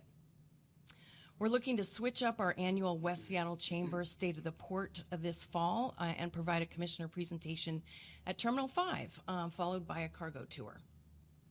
And then Fisherman's Fall Festival is scheduled for October 3rd, where we'll host 3 ship canal tours and family fun, raising over $40,000 for the Fishermen's Memorial Association. Next slide, please. The SEA, Stakeholders Advisory Roundtable, or START, is a dedicated forum to discuss and tackle airport and aviation industry concerns raised by our airport cities and their community representatives. START will have their in-person planning retreat this spring, and you'll hear more about START's work during their annual report to the Commission later this year. START's Aviation Noise Working Group has an added role of serving as the Part 150 Noise Studies Technical Review Committee. Part 150 is the FAA's vehicle for how an airport defines its noise impact on the surrounding communities, and we're nearing the halfway point in the SEA study's progress. 4 public workshops were held last year to gather community input. The next set of public workshops will occur this fall once the FAA has confirmed SEA's noise contours. And ongoing engagement throughout our airport communities happens through several long-standing relationships and partnerships. We have annual programs with the Seattle Southside Chamber of Commerce, including a State of the Airport, which will be in September as a commissioner keynote opportunity. And then tabling at many community events and farmers markets continues to be an effective way for us to share program information. We also have a variety of dedicated career awareness programs given our close partnerships with Highline Schools, Racebeck Aviation High School, and the Museum of Flight. In addition, new programs this year will focus on cybersecurity with the students at the Puget Sound Skills Center, and a partnership with the Washington Alliance for Better Schools and Rainier Beach High School, which is focused on careers at the port and job readiness. Next slide, please. Engagement to support the Sustainable Airport Master Plan environmental review will be a major focus this first half of the year. You'll be receiving an in-depth briefing at your March retreat. But I wanted to note that we'll build upon the engagement we did during NEPA with near airport communities and a wide range of interested parties in advance of the SEPA public meetings, and be partnering with several community-based organizations to help prepare communities for the SEPA process. Our South King and Port Communities Fund, having expanded our geographic reach last year, will award more than $500,000 to community-based organizations for the next round of environmental improvements projects. We received 28 applications last fall. The previous high was 13. So it's really pointing to the need and of course, effective outreach done within the expansion areas. The selection process includes community reviewers, and we'll be seeking your approval for the slate of selected projects in late March. Cycle 6 will then launch in September in partnership with our community liaisons who will assist with promotion and info sessions. In December, we'll host our second annual Community Day with all of our program partners. Last year's featured a gallery walk of projects, a celebration of the year's accomplishments, and an airfield tour. We had about 100 participants and a lot of really enthusiastic sharing and networking. We have 2 community land stewardship events planned, one coming up on February 28th. We would love to have commissioner involvement in that fun, family-friendly day. And then one more key effort is the South Seattle Roundtable, formed several years ago to build two-way understanding and collaboration with areas beyond airport communities, such as Beacon Hill and the Duwamish Valley, in partnership with King County and the City of Seattle. Based on community feedback, we've established a community cohort made up of community-based organizations, and they're helping to co-design and promote the next community roundtable anticipated in mid-April. Commissioner Hasagawa, thank you for your leadership of this effort. We're going to be briefing you on that work soon. Next slide, please. Bringing community and our cruise partners together has been a growing focus over the years. Cruise lines continue to graciously support a variety of business and community tours, including youth from Maritime High School and Maritime Blue. The port's annual cruise job fair on March 21st will fill 200 summer jobs with a diverse workforce from teens to seniors. Our Friends of the Waterfront partnership resulted in some really well-attended activation events at Pier 66, including the Waterfront Grand Opening, Salsa Under the Stars, a roller boogie, and Hispanic winter market. These free public events brought 5,000 attendees to Pier 66 and 58 local and food and market vendors. And we're working on 3 new activation events this year, in addition to supporting a wide range of other big events on the waterfront. A nod to the Terminal 91 Neighbors Advisory Committee that continues to serve as a valuable conduit for collaboration with leaders from Magnolia and Queen Anne. Since 1983, proactive dialogue has really resulted in a relationship of mutual respect and trust connected to the operations there. Next slide, please. We are building off our industrial lands victory and shoring up the maritime industrial base of over 70 partners statewide, and working to expand the coalition to address future opportunities, particularly as we work to position Puget Sound as a strategic regional hub for shipbuilding. Upcoming engagements include the National Harbor Safety Conference at Bell Harbor on March 24th and 25th, with a keynote from Commission President Calkins. The annual Maritime Industry Breakfast and Awards ceremony is May 8th, offering another prominent role for commissioner involvement. And One Ocean Week was such a success last fall that Maritime Blue, the port, and several other partners will be hosting a smaller second annual focused on global and regional ocean challenges. We'll certainly keep you posted on those speaking opportunities as the agenda takes place. Next slide, please. A programming highlight for us has been the annual Duwamish River Multilingual Boat Tour, bringing over 200 BIPOC families from South Seattle aboard to learn about our international gateway, the maritime industrial operations along the river, and the cleanup underway. Narration in addition to the port is provided by community and industry partners, and we would love to have a commissioner join us for that in June. New for this year is a series of environmentally focused tours that we'll be offering this spring, focused on parks and public access, our stormwater management, and emissions reduction for cargo operations. The Duwamish Alive Habitat Restoration Party at Ha'apoose Park will be on April 18th in partnership with DRCC, and we are deeply involved in supporting maritime environmental and NWSA and public involvement for the EPA Clean Ports Grant to research and deploy alternative maritime fuels, advancing clean air and climate goals.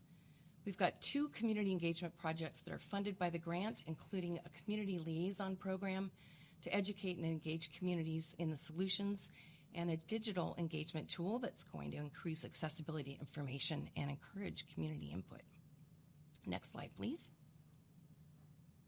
Last year, we celebrated 5 years following Commission adoption of Resolution 3767 and the establishment of the Duwamish Valley Community Benefits Commitment in partnership with the Port Community Action Team, or PCAT. The evolution of the 11-member PCAT has been pretty remarkable. They have taken enormous responsibility for their roles as stewards of the work, and they recognize and are striving to meet the opportunities of the future.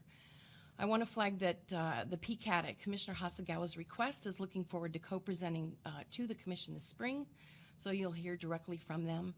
A couple of noteworthy achievements: they formed a hiring committee and helped me every step of the way in selecting Sharmi Ajmira as our new senior program manager, and I think Sharmi is here today. Thank you, Sharmi.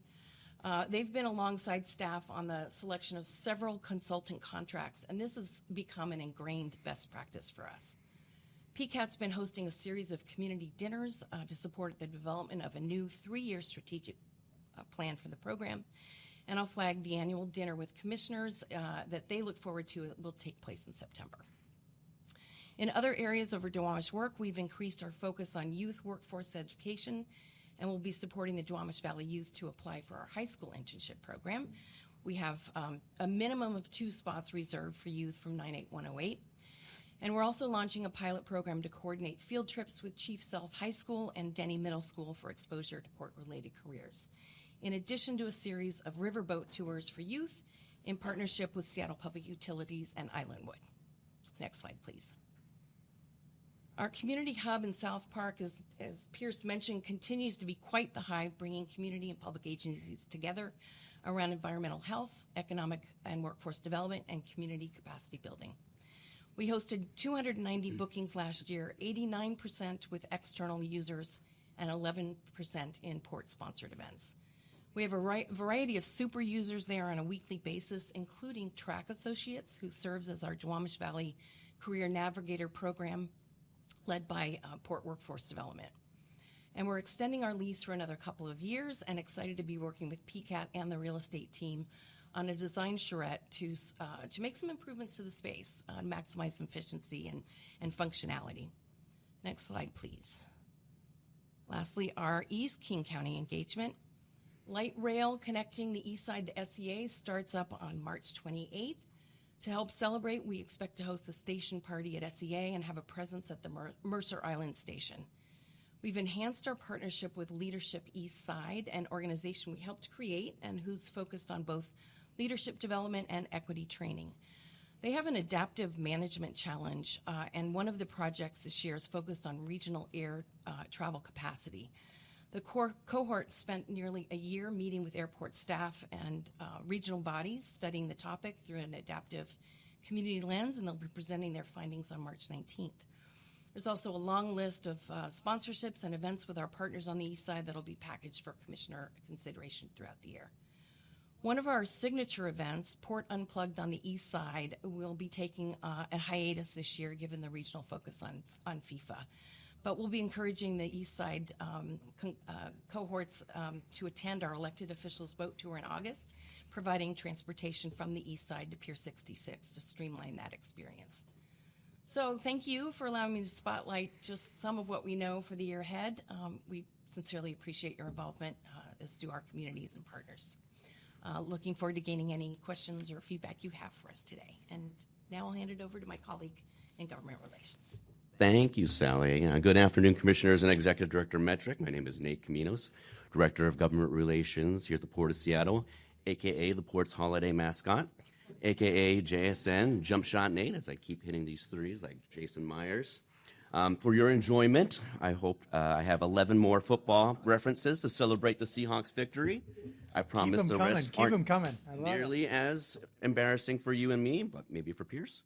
As we move on to the next slide, and my last slide, I will be brief as spending most of my time storytelling about the heart of what we do within the government relations world. As most of my members of my team have already presented the state, federal, and international legislative agendas in recent weeks, nor do I want to steal the blue thunder away from our local and regional GR team coming to present to you next month. And of course, we're already halfway through this short legislative session, so John and our state lobbying team will be back to provide their annual post-session recap.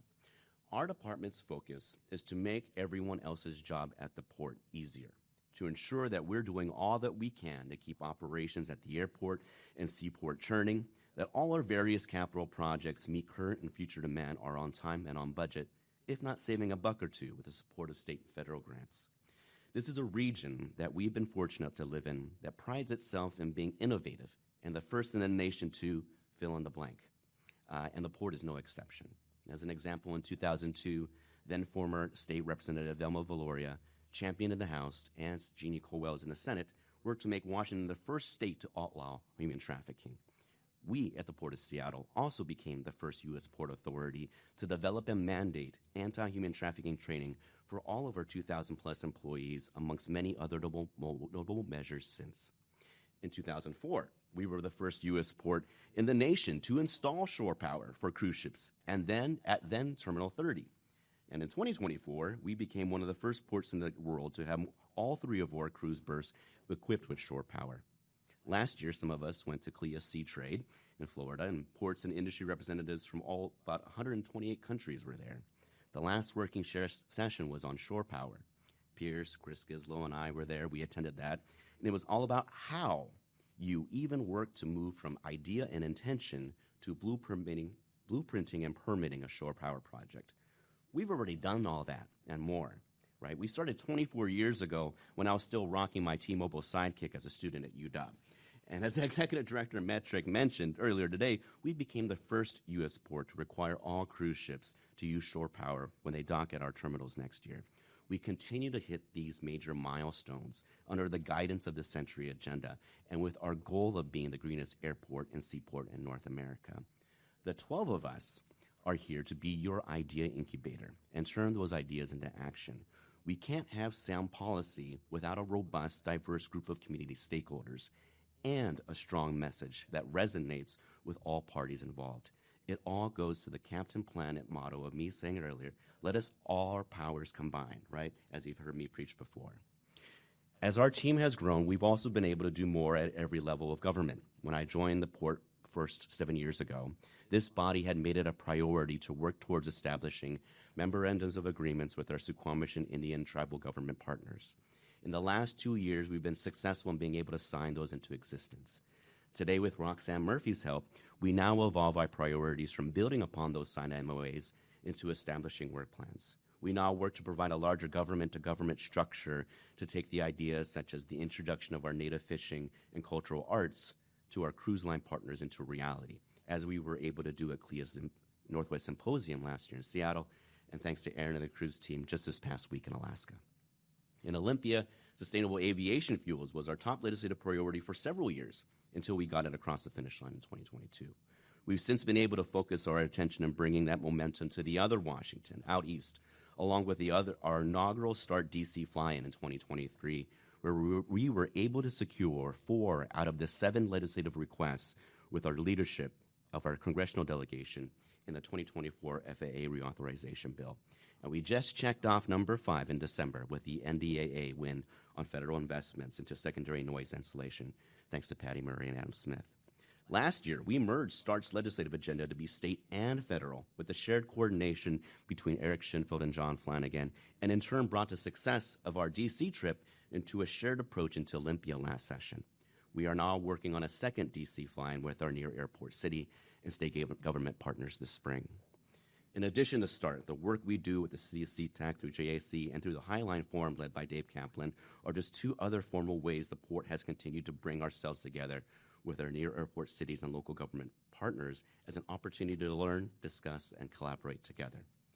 In Seattle, we further build upon the no net loss of industrial lands by playing defense for decades to working with our statewide industrial, freight, business, trade, labor, and Seattle partners to unveil the 2 New Deal as the last year's State of the Port breakfast. With Sabrina Boyu's efforts, we are working towards a Port City of Seattle opportunities on future development and how we best past protect and enhance our region's employment leads. In the regional transportation world, Jerry Poor embodies the King County Metro slogan, "We'll get you there," right? From SCA to SCA and everywhere in between, she's been a rock star for us. And we were amazed 2 years ago, and we were concerned 2 years ago when SDOT did not initially include the economic value of freight as one of the dedicated core priorities of the Seattle Transportation Plan. When asked, we were told, "You're welcome to try it, but I think you'll fail." Under the spirit of the James Carville slogan, "It's the economy," Jerry didn't take nuosu as an answer and helped activate our business, industrial, and freight partners to advocate to include economy as a core principle, and we were successful. That helped set the tone for the development of the transportation levy proposal and the development of the proposal from the mayor to council in conjunction with our external partners ever since. On the east side, we're in year 6 of having a dedicated East King County Community and Government Relations Manager in Samantha St. John. While we're involved in a number of ways across Lake Washington, most of it is economic development focused and working with the more than 19 cities and towns in the fastest growing region of our state and exploring ways we could further plant the flag by continuing to grow our agency's presence. Samantha was also clutch for us as she helped rally many of our government and business partners from across the east side to tour SCA and learn more about our current and future capital projects to come in the aviation world. As was mentioned in the last commission meeting, this is only our 3rd year with an international legislative agenda. It was initially prompted when we chose to step up and take a leadership role in championing the Green Corridor with our major cruise lines, home ports, and several ports of call to work together to explore low and zero greenhouse gas emission cruising between Washington, Alaska, and British Columbia. Melissa Parks recognized that if we really wanted to put our foot in it, like Michael Dixon, we needed to be empowered to lobby the International Maritime Organization, a specialized agency of the United Nations. That portfolio of work has also lent itself to be a crucial tool and platform for us as we have most notably spent the past year traveling the world meeting with international sister ports and maritime allies to reaffirm our values and commitments for policies and projects that may differ from our current presidential administration, that we not let the governance structure of this current term deter us from the inevitable, which is a cleaner and more efficient maritime workforce environment on land and out at sea. Our international legislative agenda has also served as an opportunity to formally speak to and respond to the several hundreds of international dignitaries that are greeted by Stephen Wesley soon after they land at SCA. Looking ahead, while securing state and federal funding and port-supported policies continue to be a challenge, we're still notching accomplishments, as you've heard Eric and John share recently. It's also important for us to control what we can control and to also hold our state and federal government agency partners accountable to fully support legislation that has already passed. In closing, it's been an A.J. Barnard burner of a year. This time last year, we were anticipating the first year of the presidential administration would bring. Now we've had a chance to live it. Many of our initiatives were an afterthought going into the legislative season, and some asked, "How does it feel to be counted out?" And I said, we did not care. We inevitably had to play a much tougher defense to protect existing policies and funding programs than offense to realistically establish new ones. But this wasn't unfamiliar territory to our Legion. We thrive on the dark side. Sure, that meant scoring more field goals and touchdowns recently, but throughout the journey, while we lost some battles, and in the end, we won most wars and a Super Bowl. I'm proud of what the government relations and larger external relations team have done to deliver for our business, labor, industry, and workforce partners to best serve our customers and the King County constituency.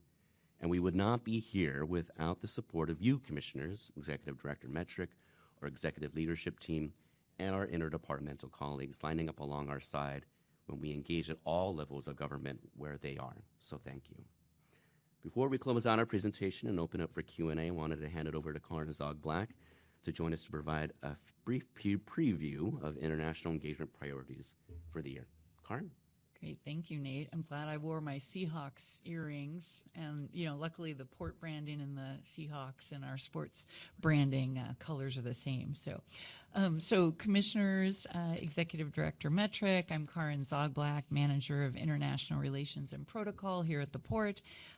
Thank you, Commissioners, for our discussion at the last Commission meeting, along with Melissa Parks, talking about our international engagement strategy for 2026 and a quick look back at our international engagement highlights of 2025. So similar slides here today, so I'll just recap a few points. In 2025, we had a lot of international engagement, both abroad at global forums and with international partners at events here in Seattle as well. And always throughout all of our engagements, we really focus on how are we advancing Commission and Port priorities in the ways that we engage. So this slide just shows, again, a few highlights from last year. One Ocean Week in October in Seattle, where we hosted in our sister port of Kobe, Japan, and port of Bergen, Norway were participating with us. We have a photo of Commissioner Cho at the UN Climate Conference in Brazil, representing us there. We were a partner and participant in the Seattle Metro Chamber Greater Seattle Partners International Leadership Mission to Germany last year. And you can see Commissioners Calkins, Cho, and Felleman with Jens Meyer, the Port of Hamburg CEO. And then a lot of our engagement in Asia, highlighted by the three pictures on the right, Sister Port, Rotterdam, and Kobe, Japan, dinner at the IAPH International World Port Conference in Kobe with Commissioners Hasegawa and Cho, and then also a visit to our Native American carved story pole gift in Kobe. And then, of course, one of the biggest moments of last year, our Port of Seattle, Port of Tacoma, and Northwest Seaport Alliance leaders with our sister port of Busan, South Korea, and the Port of Ulsan, and the historic signing of our 5-port MOU to continue our Green Corridor work to decarbonize our shipping routes between our gateways. Pierce already referenced some of the sort of statistics from last year. We coordinated over 54 international delegation groups that represented over 570 visitors. So that's inbound delegations. Outbound, supporting over 52 engagements of outbound travel of port leadership and staff. And then at the airport, and this is where we again shout out my colleague Stephen Wesley, we managed 72 total escort details at the airport, representing 637 travelers and facilitating with 89 local diplomatic greeters. So lots going on. Next slide, want to look ahead here to 2026. And similar to what we talked about last week, this is going to be another very active year for international engagement. And as has been referenced already by Pierce and Nate, direct international engagement and diplomacy is just more critical than ever in this climate of protectionist rhetoric coming from our U.S. federal government. And it's really important that our port leaders continue to participate in global forums and conferences in order to promote our best practices and innovative ideas, really help shape that global conversation, and also bring back solutions to face some of our local challenges here at home. So I'm a firm believer that this focus on subnational diplomacy will continue to be critical this year. And as I think we saw with Commissioner Cho's engagement in Brazil this last year, our direct engagement actually offers us a unique opportunity to fill a leadership gap with the lack of U.S. federal delegation participation at some of these global events. So as this slide notes, we're continuing to look for engagement opportunities that help advance our port goals and our work plan items this year, especially around clean energy, technology and innovation, and industrial lands utilization. We will continue to engage with our sister ports of Busan, South Korea, Kobe, Japan, Rotterdam, Netherlands, and Singapore. And we've been really developing some other key relationships with other ports that have similarities to us, like Barcelona, Spain, Bergen, Norway, Hamburg, Germany. So continuing to deepen work and conversations with them this year as well. Next slide, I've highlighted just some of the major conferences and events where we anticipate having port representatives attend. And as we know, everything's in pencil. We stay nimble and flex to take advantage of various opportunities and making sure we're engaging in meaningful opportunities. I really look forward to another robust and strategic year of international engagement. Thank you, commissioners, for all of your leadership and willingness to participate in this important realm of our work. And I think with that, we go back to the last slide and back to Pierce to take questions for the whole external relations team. Thank you. Thank you, Karen. And thank you also to the other directors and commissioners. We're happy to answer any of your questions. All right, I'm going to open it up for commissioner comments and questions. Commissioner Hasegawa. Okay. I'm cognizant I'm the thing coming between us and adjournment, so I'm going to keep it quick. First, on this engagement calendar, Catherine, I think I'll start with Ms. Catherine, Director Catherine Fountain. So I see here in April on our engagement calendar, it says Flight Corridor Management Program - tree cutting. I just want to acknowledge that means engagement around the tree cutting, not the actual cutting of the trees that we just discussed was going to happen during the fall. That's correct, Commissioner. Okay, great. When you're talking about FIFA and our anti-human trafficking efforts, is anti-gun and anti-drug trafficking efforts happening around that as well? And I wonder because I've been talking with folks from Washington Alliance for Gun Responsibility, and a lot of the seizure of illegal a lot of folks acquire firearms by stealing them out of cars because there's not safe or locked containers, and there's like a PR campaign around raising awareness of how to securely store your firearm in your vehicle. There's a lot happening already in our gateway to intercept drugs and arms, and so I'm just wondering if that's part of our collective effort there as well. I can answer that question. Sure. We are taking the lead on anti-human trafficking for the region just because we've been such a leader on it at the port. So that's the reason we've highlighted it. Of course, our Port of Seattle Police Department does do the drug interdiction and gun seizures or weapon seizures at the airport. That has not been a strong focus of our work, but we can incorporate it with working together with the Port of Seattle Police Department and their collaboration with local law enforcement agencies. So I ask because the amount of visibility knowledge I have on how different jurisdictions are coordinating together to, prepare for FIFA happens through you. So human trafficking is one thing. Drug and gun trafficking, we could also play a role in that. There are regional transportation and law enforcement meetings that I'm not a part of. This could be part of that work that I'm not aware of. That's why I'll follow up with Chief Villa. Let's follow up with Chief Villa on that. I would love to know some of how we're working on that as well.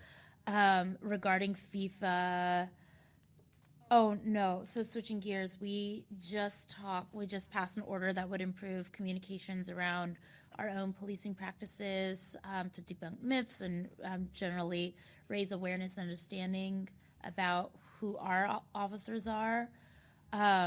Is that part of the comms plan? Have we had time to integrate that into the official communications plan? We have not. It's Okay. prepared a little bit before, but we are already in those conversations with POSPD on a variety of ways we could do that. If it would be helpful, with guidance from Pierce. Otherwise, we can. Again, in advance of a massive influx of people traveling through the airport associated with FIFA, what's the potential timeline on that? Pretty immediate. We'd already had a couple of conversations on a couple of items, but we're waiting for commission direction, and I think we're off to the races. So. And then I really appreciate your presentation on FIFA preparedness externally and with partners. There's also an internal component for FIFA preparedness, and among all of our different helpers and our workers and volunteers is. We have work groups at the airport and downtown focused on a number of work group. I mean, everything from operations, safety and security, regional transportation. I believe those conversations, especially at the airport, are incorporated into that work group, and I can get Julie Collins follow up with you on that. Is there anything around Know Your Rights training for ADR tenants when it comes to ICE? I'm not aware of that work group and whether or not that work is going on. Thank you for the update on the newest iteration of the Beacon Hill Roundtable, Sally. That was really pleasing to hear, and I'm excited to get that report. And please let me know if there's an opportunity to participate in April. Can we go back to, I think it was slide 27, regarding the Maritime Industrial Engagement Strategy?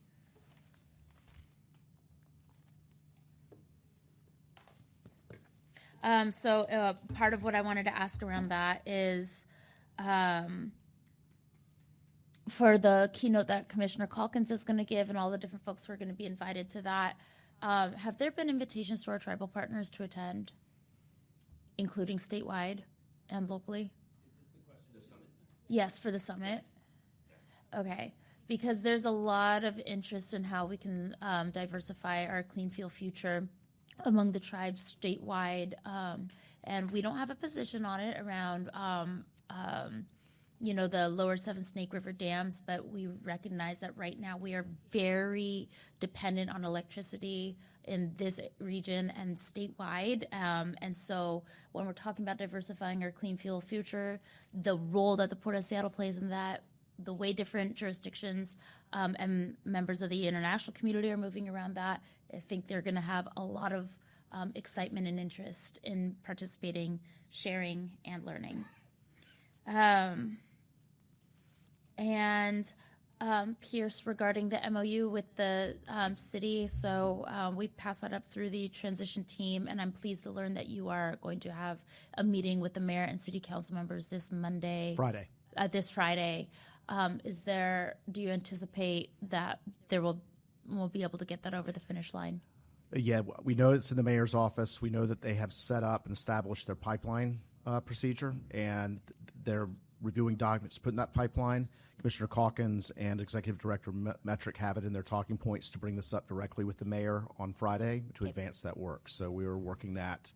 We'll also update I believe 5 council members we're meeting with on Friday as well. Okay, and then Nate Caminos, can you come back up for me, please? I'm going to have you write my talking points from now on. Just one question for you. What is the word in Spanish for yes? Sí. Hawks? Okay, thank you. No further questions. All right. Commissioner Cho. Yeah, I don't know if I want to go next. No, I was just going to say, you guys keep yourselves busy, obviously, from this, what do you call it, the placemat, the format, the placemat? Appreciate you guys laying this out for us. Obviously, we're a big part of why you guys keep busy, but I also just wanted to point out that I think of all the government agencies that I've known or worked part of, we are by far the most proactive when it comes to community engagement and government relations than any other agencies that I've seen. I feel like all the other community engagement and GR folks that I see in other agencies are super reactive, and so I really do appreciate that because I feel like we're getting ahead of the curve.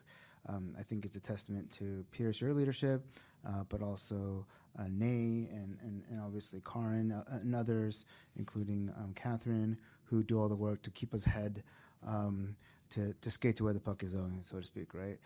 So I really appreciate the work that you're doing. I also want to ask, do you really only have exactly 12 people on your team? Yeah. Wow. We've grown. You're gonna have to commit to that headcount now. I also just want to know that I feel like I'm in way too many of those international photos, so I think we need to do something about that starting next year, Karin. But I sincerely appreciate it. and I think I'm going to have to learn how to come up with these puns with Nate, so I'll schedule a meeting with you later. Nate, thanks. Commissioner Cho, we have you down for Fargo, Dubuque, and Topeka this year, so we're gonna hem you in a little bit. Commissioner Fellman? I've always been amazed that you guys can look this far into the future, and makes it a lot easier for us to sort of schedule our thinking around that, given that I'm a 1 week at a time kind of guy often. So I just would like to see that we could take something like this to our colleagues at the aquarium and other partners where we have MOUs and say, hey, look, we're planning on doing this stuff. Is there places where we can do together? And as I told Pierce, the one thing I very much want to do together is the salmon homecoming, which is always in the fall. But there's just a chance to, since you have this forethought, it makes it easier for folks to partner with us. So just throw that out there, and thanks for all that work. And Nate, you should run for office or something. Whoa, we don't want to lose him. Come on. Yeah, I wrote down, you make us all look great. You really do. And I absolutely resonate with Commissioner Cho's comment about being a proactive community engagement operation. A couple of notes. First is I'm really excited to see where the hub is going. That number, Sally, that you referenced, what, 300, over 300? 290. 290 uses of that facility. It leads me to believe that we're obviously filling a vacuum there, and so I want us to think about ways that we could leverage future projects in that area. Particularly, I'm thinking about the Ludwig and the East Waterway. These are enormous amounts of money being spent in that community. Can we make sure that it's, on things in the community, can we make sure that it's spent in the community as much as possible? And that was part of what we did with T117, which is significantly smaller in scale, but what if, as we, the city, the county, and other private partners lean into that work, it seems like an opportunity to take that hub and make it even more impactful for the community. The second thing, to Melissa's work in the international engagement,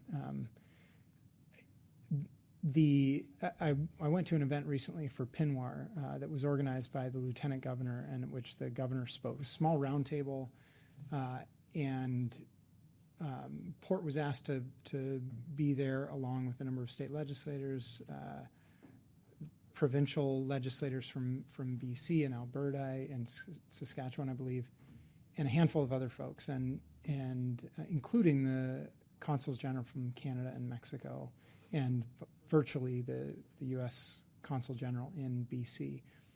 And it was a discussion of the USMCA, the trade agreement that is under review this year. And the thing that really struck me is everybody went around the table and had a chance to speak, and not everyone did, and I didn't. And at the end, the governor turned to me and asked me, because I represented the port, which is seen in the eyes of our state government as effectively our State Department, the sort of foreign affairs government entity for the state of Washington. And quite honestly, we gave the best intervention in the room because we are so close to this. I was able to speak from the experience of an organization, from the Port of Seattle's experience on the international stage that most of those folks in the room don't actually get to participate in. So we have a depth of knowledge, and to Karin's point about our need to do this subnational diplomacy at a time when our federal government has stepped away from, has moved into, on the one hand, isolationism, and on the other hand, an aggressive foreign policy footprint that denies alliances and with key allies and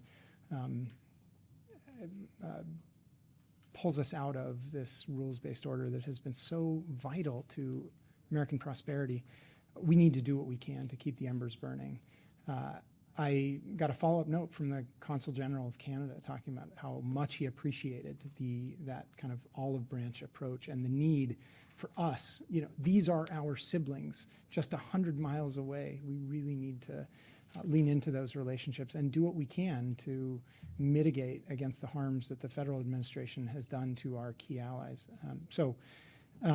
With all that said, that is the work that you all are doing, and I really appreciate it. With all that, I feel like I hear the number 12 people doing all of this work. It's really incredible. I want to take one more just moment of privilege to say there's somebody who's not here who normally would be and who we're all thinking about right now, and that's Chris Skislow. And he has been an extraordinary member of this team and a beloved staff member. And, of course, he's dealing with a family emergency right now. We wish him all the best. We want him home soon. And we're all praying for him, too. So thank you all so much for the presentation. I want to ask if Executive Director Metric has any quick comments before we move to the end of the meeting. Thanks, Commissioners. Just a couple things. Can you make sure your mic's on, too, Steve, or at least pointed toward you? Thanks, President Calkins. Just a couple things to mention. I guess these are the final remarks, right? Not just on this presentation? Yes. You can go Okay. straight to your final remarks. Okay. I appreciate that shout out to the team, and I appreciate you recognizing that our Chris's wife Kelsey are in our thoughts and prayers on that. But I just want to say it's amazing team that across the board it touches everything that we do, and it's a recap, short summary of all the different ways that we're doing across the whole port, and appreciate all the effort of the team to do that. And one thing I'll say is that the content is always out there being produced across so many different venues, and I'm surprised all the time, whether I see it or hear it or witness it or somebody talks about it. It's an incredible amount of work that we all should be proud of, because it makes all of our work, telling our story about our narrative, it makes it all possible to carry out your vision in our direction of the work that we do. I do want to mention two other things.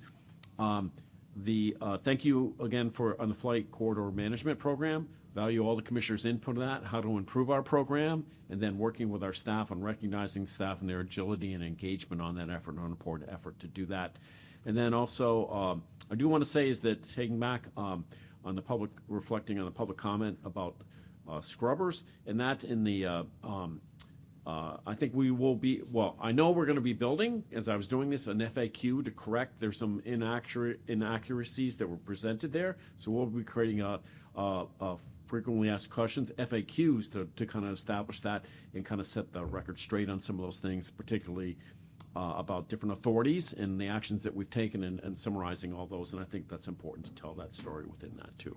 And so with that, I appreciate your input and your feedback on the items today and taking the actions you did today. Thank you. All right. With that, our business meeting agenda for the day is concluded. Are there any closing comments at this time or motions relating to committee referrals from commissioners? Commissioner Hostiel. I wanted to mention that we are, in addition to a healthcare policy, we are also in the process of drafting a potential order regarding the allowable use of properties of port properties for contractors and subcontractors. This is given the growing concern that ICE might expand its operation within Seattle. And we are also working on a potential order regarding a route to explore access to employees via a port program for business managers. All right. With that, we've got one more comment from Commissioner Feldman, and then we will adjourn. I did hear we only had 12 people on the, right? So are these the 12s? Yeah. All right. So I just wanted to make sure we close that out, right? That we just close that out here.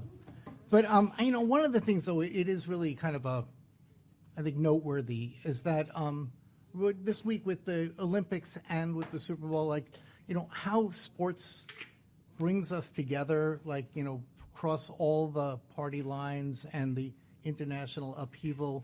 And I was just thinking about maybe having to change the anthem of One Nation Under Sports, it's like, God is pretty divisive, but sports seems to be the thing that brings us together. So anyway, I throw that out as a pagan. Anyway, as far as the Clear Seas study goes, as far as the scrubber goes, I wanted to make sure people were aware that Clear Seas, which is a think tank in Canada, did a study on scrubbers in 2022 that I think could be very informative to folks, and that I felt a little bad that this is probably the greenest commission that there's ever been, and that we didn't really need to be petitioned into providing a response, although I believe a response will be coming out that we worked very hard on. I was hoping to have it done today, but but we have this tariff, we have a condition on operations, we have a condition on shore power. We are doing our part to make our economic and environmental work consistent, and so I'm just saying, call us before you pummel us. Give us a chance to mess up. So anyway, but finally, another big thing that just is a part of this year, Sea-Tac just submitted the grant to the King County Futures Fund for the acquisition of Sea-Tac Park. It'll be part of a much bigger negotiation, but that application just went in and starts the conversation for the potential acquisition of the 44 acres of the park from the board. Commissioner Cho. Yeah, just two quick things. I just got back from India on our trade mission 2 days ago, on Saturday, 3 days ago. And let me just say it was a terrific trip with about 40 members of the region's leadership. Had the opportunity to meet with two ports, JNPT and Port Mumbai, the two largest ports in India. And I think coming back, my takeaway is that there's a lot for us to work with those two ports on. And Steve, I look forward to following up with you on how we can do that. Port Mumbai in particular has a lot in common with us. They just opened their first cruise terminal in 2025. And they're expanding into some things that we already have. And so I think this falls in line with some of our international priorities and finding ways to partner with other ports. And lastly, I just wanted to say Happy Lunar New Year to everybody, the month of February. It is the year of the horse. I am the year of the horse, so really what I'm trying to say, it's my year. Thank you. All right. Hearing no further comments and having no further business, if there is no objection, we are adjourned at 3:34. Thank you all so much.